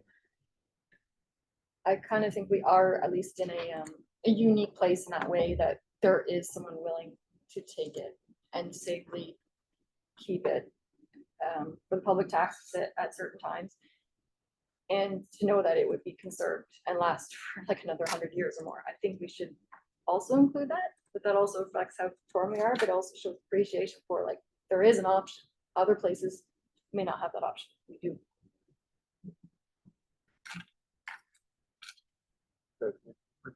Any other comments?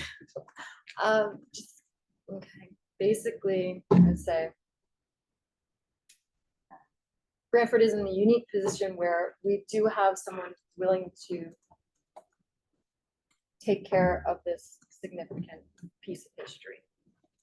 And so it can carry on for another 100 years or more. And we do value that.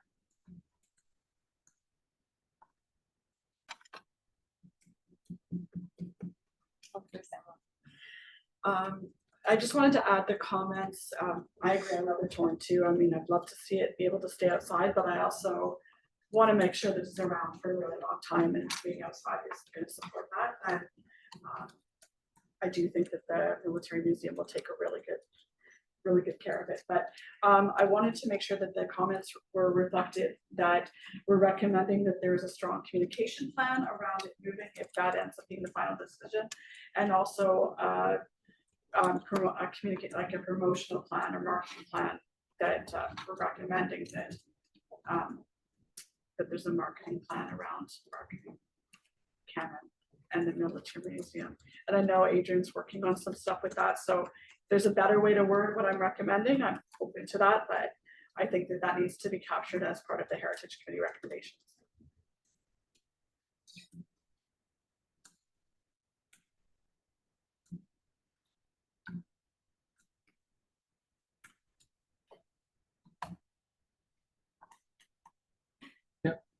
One more. Sure. In regards to the Great War, Nathan knows the proper name, but the Great War Centenary, if there's a way to include them in this, as well as maybe intentionally get their feedback as far as what would go in place of. Sorry, what are we talking about? The Great Wars. Nathan, what is the proper name, please? Great War Centenary Association. If there's a way to include them, I guess in the communications or marketing, something in there. I think they need to be included. I don't think they've been intentionally left out. It kind of feels like they have been this time, maybe. And if this is to be moved, then what goes there? I know there's going to be a public consultation on that, but I would hope they could somehow reach out more directly. Yeah, so through the chair, we can have some, perhaps a comment for staff to engage with the Great War Centenary Association. If you could please clarify the purpose of it, then perhaps you can narrow it down for staff. Can I first bring up the point, is there anyone on the committee who is aware of whether or not the Great War Centennial Association still exists? Because with the loss of one of the prominent members, I've been led to believe that it's kind of in limbo. So who would we be reaching out to if they don't, if they're not still around?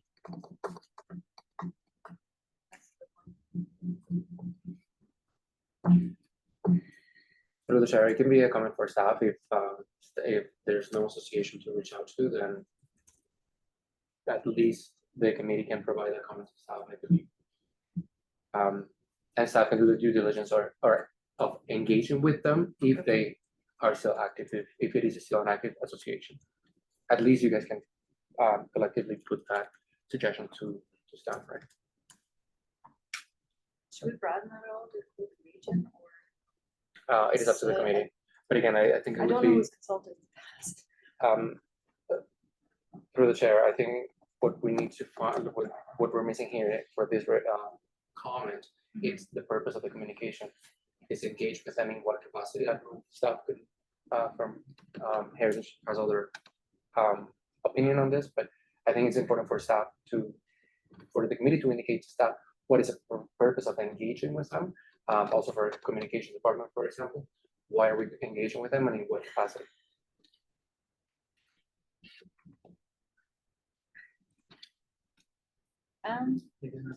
They, Yeah, so I would say regarding the removal of the cannon for that piece.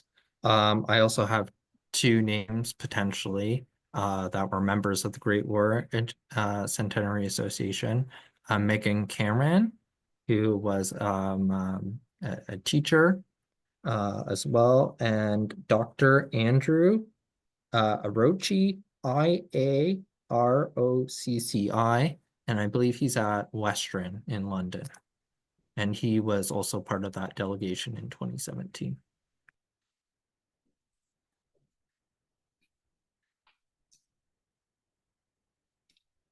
thank you.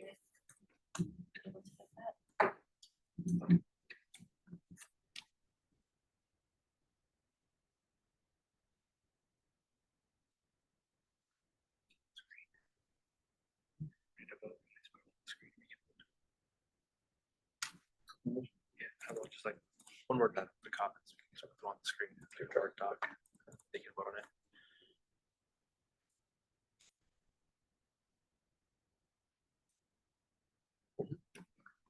I can go through the comments if you want.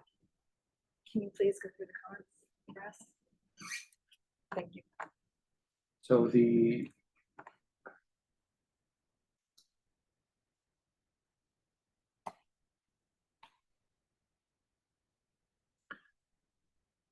sorry, if I may, I'm gonna share my screen here. These are draft, but let's make sure that I have captured the ideas correctly. So the first comments that I have for this item are some of members of the Brantford Heritage Committee recommend staff to consider an exhibit that highlights Brantford's military history behind the entertainment district with the inclusion of the cannon to ensure it is still accessible to the public. Any comments about that one? Okay. Some members of the Brantford Heritage Committee request that staff reach out to the federal government regarding the ownership and disposition of the proposed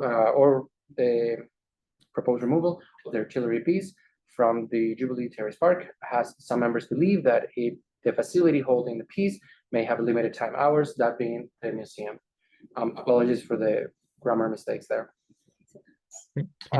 Sorry, can you say limited public access Yes. or something in there? Thank you.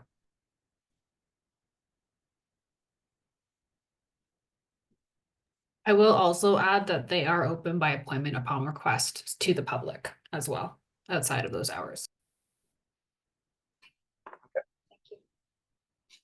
The next one is some members of the Brantford Heritage Committee highlight the fact that if the cannon is not moved indoors to ensure its preservation, that if the cannon is not moved indoors to ensure its preservation, it may be lost. The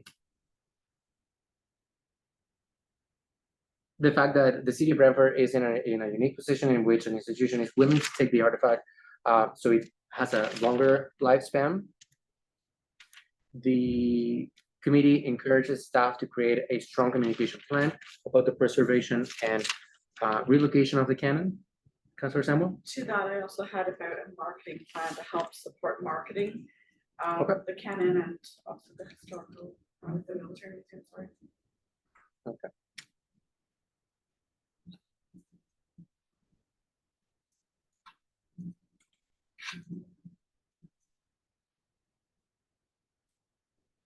Okay. And the committee suggests for staff to engage with the Great War Centenary Association that is included to get their feedback regarding the removal of the cannon.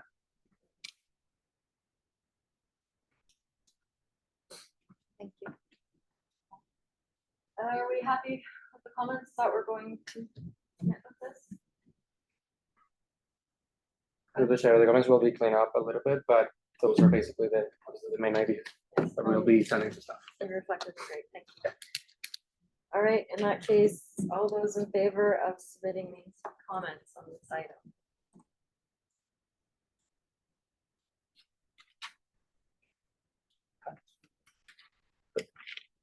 Is anyone opposed? Carried unanimous.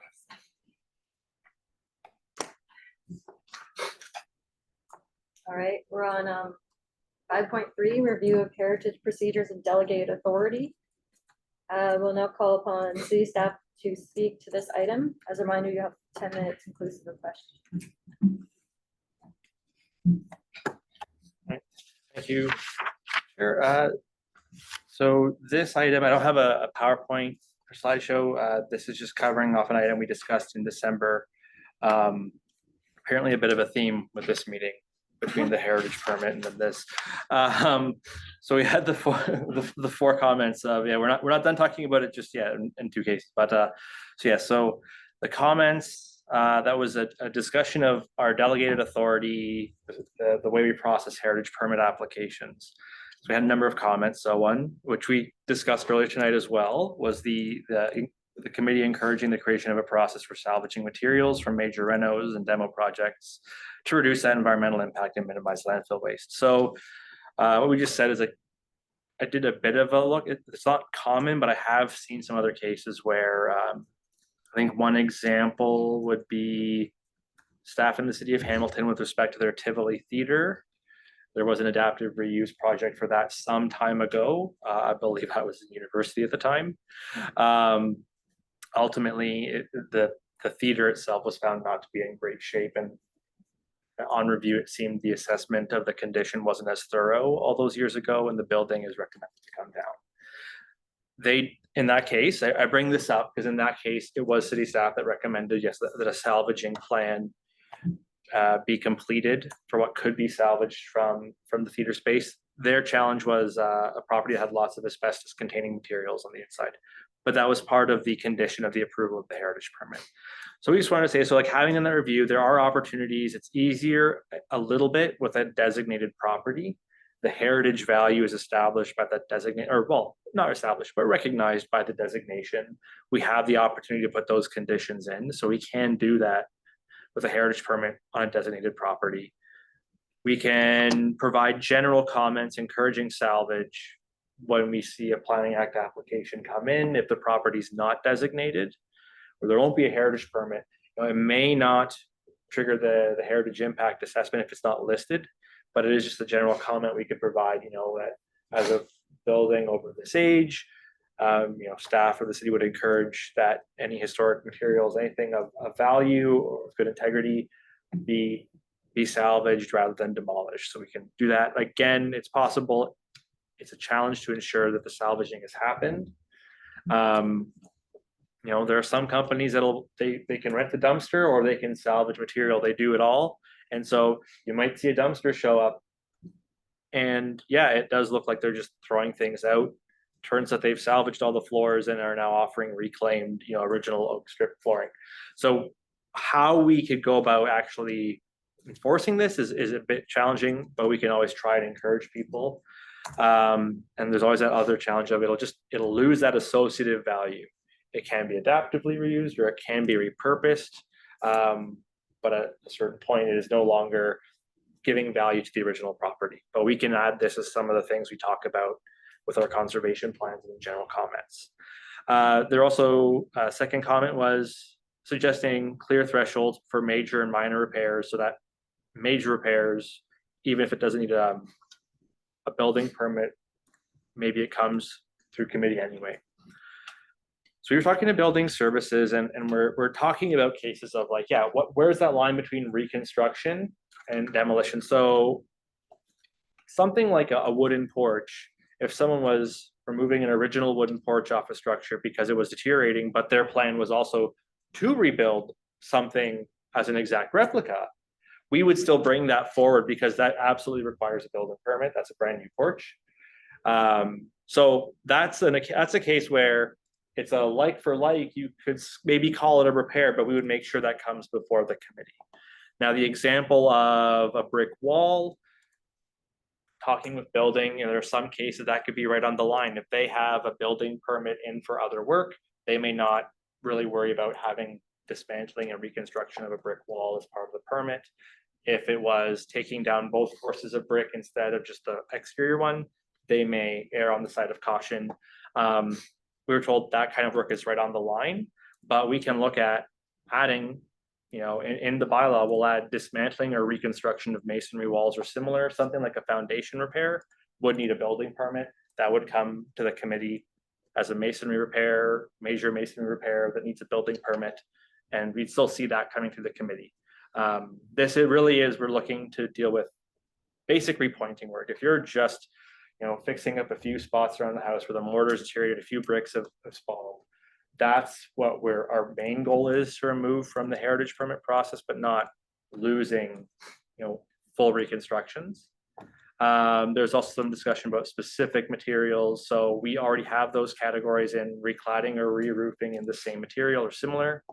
Recladding in a different material is a major alteration. So like a slate roof, we've seen those come through, those types of where we're taking our slate roof down and putting in shingles or synthetic tile. That would still be something that comes through committee if it's a heritage attribute. We wouldn't take that out of the circulation to the committee and discussion here. So just wanted to provide some clarity on that comment, but we will be having that sort of scope added for certain alterations. Again, another category will cover it adequately. The third comment we had was a 3-year review. We were happy to do that. I think it went a little bit longer than ideal this time, 2006, almost 10 years between reviewing our delegated authority. So we'll aim to put that on a 2028 work plan.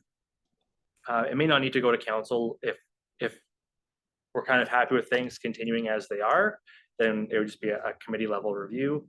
And then the last comment from December was we were requested to review material and guidelines that the Canadian Association of Heritage Professionals might have, and that be considered when preparing the proposed bylaw amendment. So I did look on the CAHP website. It does have some documents, but they're more akin to a TED Talk or just a general discussion about goals for adaptive reuse and heritage and environmentally sensitive development and conservation. But there was nothing that was like a technical document that when doing masonry repairs, this is like the minimum. The guidelines tend to be case by case because they acknowledge sometimes you're going to have a lighthouse, sometimes you're going to have a home, sometimes you're going to have a historic canal, sometimes earthworks or an archaeological site. They tend to say, consider the context, consider the details of what you're working with. So there was nothing we could pull from the CHP, but we would still review technical info from a mortar company. We just can't specify specific brands. We'll have to be very careful there. But what I think we might do, we can do it this year, is make a brochure or flyer style guidance, like a one-pager that we could maybe host on our website. We could have with us if we're going to talk to people and say like questions to ask your mason. What kind of mortar will you be using? What brand of bricks are you going to be using, or your supplier? And like when you get that, check the company website.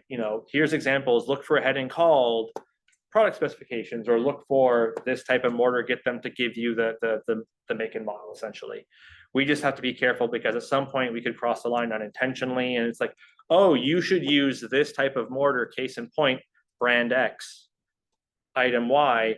And then we're into that point where we've now inappropriately given a mortar company a benefit over its competitors.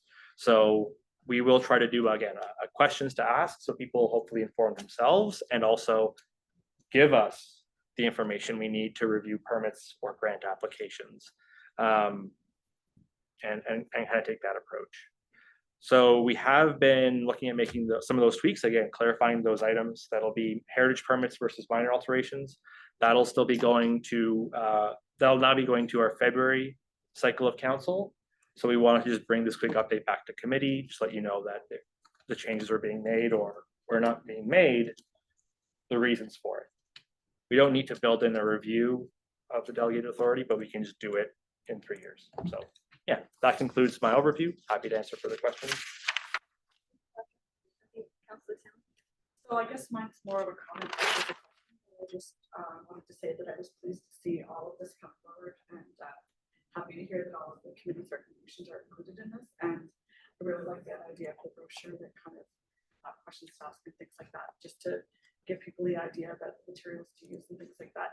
Because I certainly wouldn't have known the different kinds of grouts and all the things, or mortar, sorry, and all the things until I was on this committee as well. So I think that's really great. Thank you.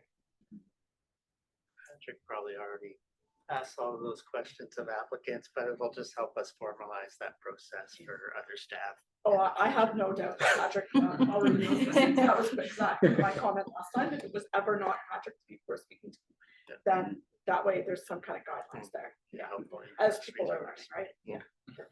It makes it easier for them too, right? Then they spend less time feeling like they're chasing a contractor who might say, oh, never mind, I'm too busy to answer these by, like, just to get it sort of upfront. Other comments or questions? Just to further that, it's best for the proponent to know sooner rather than later that these are questions that they should be asking of any contractor that they're considering for work. So makes the whole process move better. Any other questions or comments?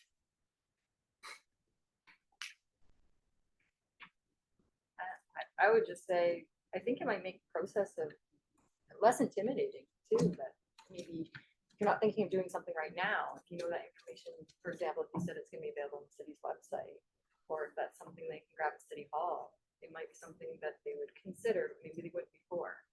I thank you also for answering everything. Fully appreciate that. That was great. And sorry about that. Do I have a mover and second? There's a question. I think we have another question. No, Okay. I was just gonna move it. Okay, Nathan. I think, all right. So Nathan moved it and Councillor Samwell seconded it. All right, is there any other questions or comments for staff on this item? I believe we're good with that. Okay, and in that case, all those in favor?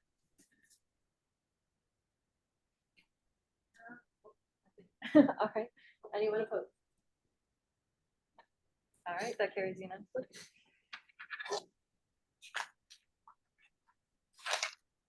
And we're on to item 5.4, which is information respecting a new funding request for the Heritage Grant Program. I'll now call upon city staff to make or speak to this item. As a reminder, you have 10 minutes inclusive of questions. Thank you. Thank you, Chair. This will again be no PowerPoint, just a quick overview. So as a reminder to the committee, and you have seen it before, but I'd like to just bring it up every time in case someone doesn't see the report. So we had $75,000 for the grant program. We haven't seen a top up from council, but we did have some procedural amendments, and we had the scope of the grant, or the amount of the grant value increased.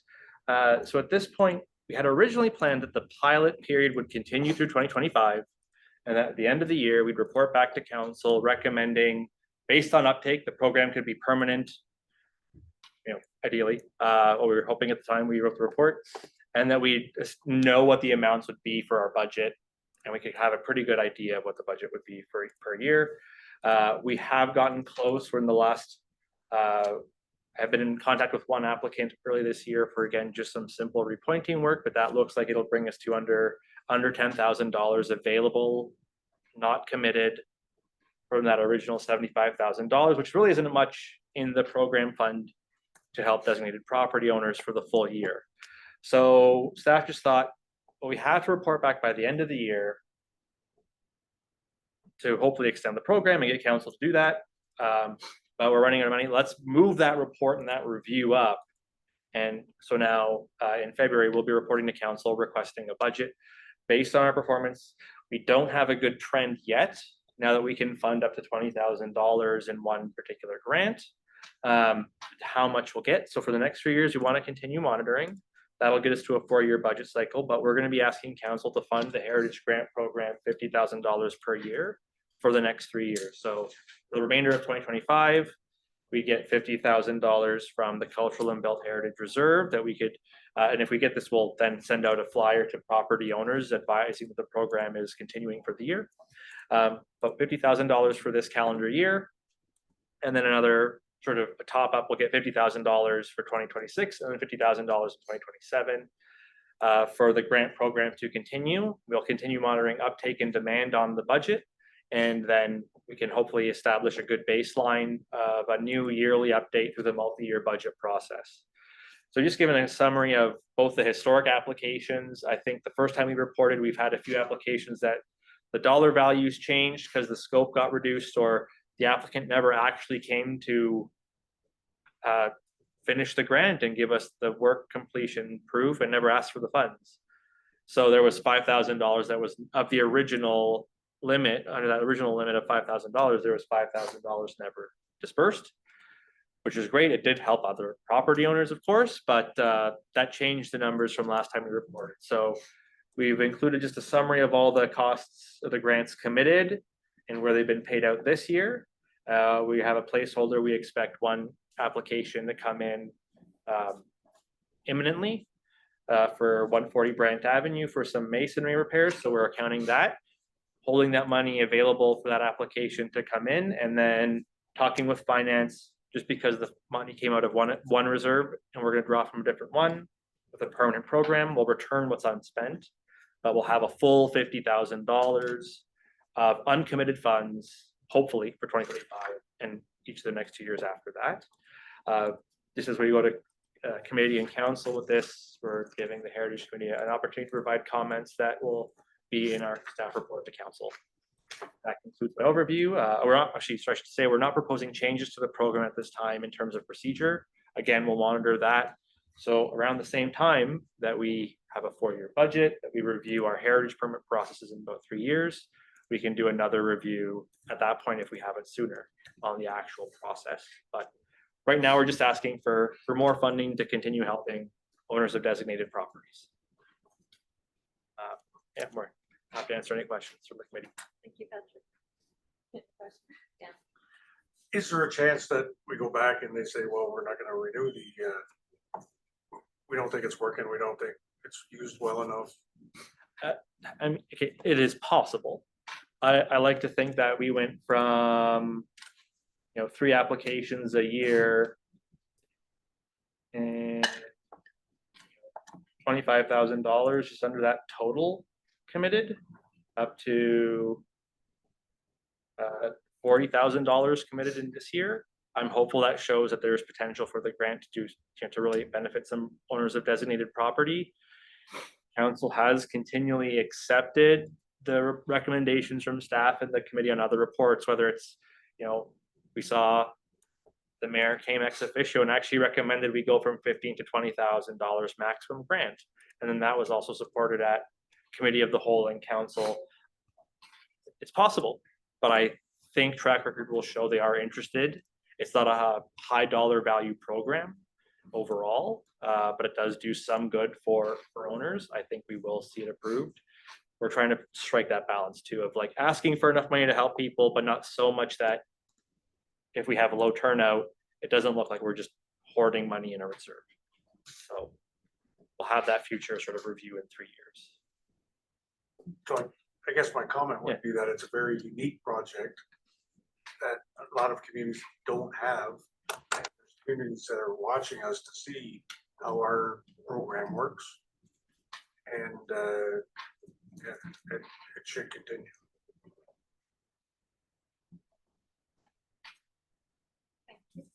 I just want to do some housekeeping because I need a mover and a seconder for this one.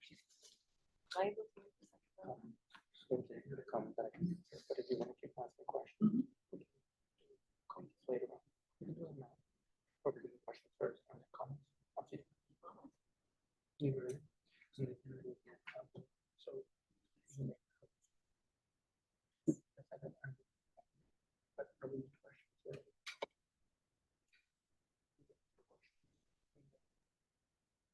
Maybe I jumped in too early. It's okay. I was gonna say, because kind of questions at the moment, and then we'll go to comments. I'll come so back. that's okay. I'll come But back. this is Yeah. after. Okay. But I still need a second. Yep. Sorry, a question first. Nathan, you have. a No, I was getting ready to move comments and I had a comment too, but I'll wait if there's any more questions. Okay, is there any more questions? Just wondering about the feedback from those who have taken advantage of the program, if they felt it was too onerous to go through the permit and grant Yeah. application, or The was recent, it? yeah, the recent checks we've issued, the owners have actually just come to City Hall to pick them up. In the past, we've dropped them off and, just said like, if you want us to drop it, but like generally when we get to talk to them, they're picking up the check. They're in a pretty good mood and they say, yeah, thanks for the program, not everyone gets. Okay. Yes, yeah, they're generally pretty happy with the way their program runs. Haven't had a lot of complaints like directly from property owners when they're, at the end of the program. I think more was trying to figure out, okay, well, what do I need to actually apply? And so that's what we took into account when we made the procedure changes. But yeah, recently people have been appreciating the assistance from the program. And just again, being able to take advantage of that to maintain their homes. Okay, I guess I have one question. Do we know, compared to maybe other municipalities that might be a similar size, if they have a program like this, or any size, I guess if they have a program like this, how long have they done it? And have they seen about the same uptake as us, or? Through the chair, I'd have to sort of canvass municipalities to see what their uptake was, or maybe try and find a number of reports. I don't know that there's I don't know if there's like a standard program though. So some municipalities will use a tax refund or a deferral or reduction approach where you apply to the city if your property is designated and they just reduce your taxes up to 40%. But what I've seen, usually they still have to pay the taxes first. It's just refunded at the end of the year. It's usually tied to work, but again, that's a variable benefit that it's kind of always in flux. It's, well, what are the property taxes? Okay, then times that by 0.4, that's the maximum. Then you go, how many years does that run? So that's hard to really quantify. I know Hamilton is an example. They have a different program through their CIP that funds massive restoration projects, but it's a loan. So I think it's no interest, but it's a loan, so you do have to pay it back. And that's a very different kind of project they target. So I think Burlington has a lot of uptake and they use a tax refund approach. I don't know exactly though dollar value, like who's had the longest, how much they get per year. Again, some will say there's no budget, it's based off what the taxes are. Others will say, oh, we'll accept applications, but only to $25,000 of grants total a year, or 50,000 or 75, whatever it is. So it's really tricky to do an apples to apples comparison. We did research it. I don't recall just how many we looked at when we first created the program. I want to say more than 10, but I'm going to say 10 to 12 cities were looked at. Thank you. In that case, are there any other questions of staff? I don't see any other questions. Are you reading? Oh, Nathan, your question? Or, No, I'm waiting to move comments when we get there. okay, I just didn't know if the hand was up. All right, in that case, on to comments. Dan is reflected on there, right? Yeah. Okay, Dan is reflected. Through the chair, if you want, I can. Yes, I can please. mention. So the comment that I have from Member Brown is the Brantford Heritage Committee recommends that the Heritage Grant Program be continued, as the committee believes that the program is unique and provides the valuable support for the preservation of Brantford's heritage. And so I need to move the second and Nathan said we move this. Can I second this? vice chair? or- No, I would have to do someone All else. right, and Bev was the second, all right. Okay, and is there any other comment? I would like a comment that the Brantford Heritage Committee thanks the ongoing support of council in recognition of this program.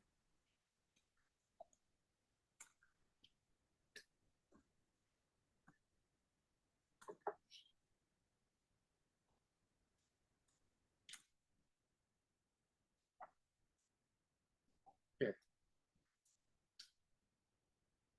there any other comments that you want included on this one?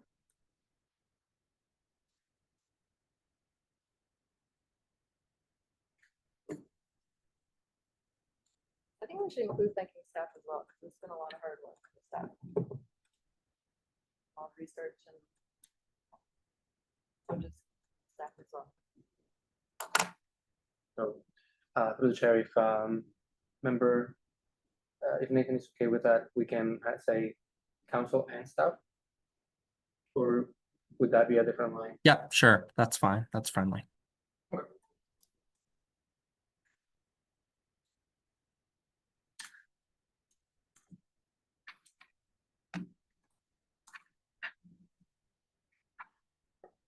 All right, so everyone knows what comments are going to be submitting for that, so all those in favor?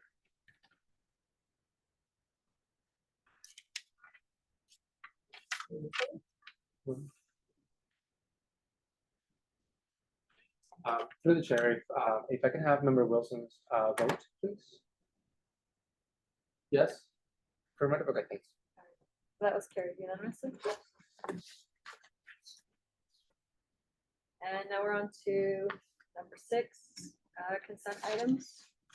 So 6.1 is the minutes.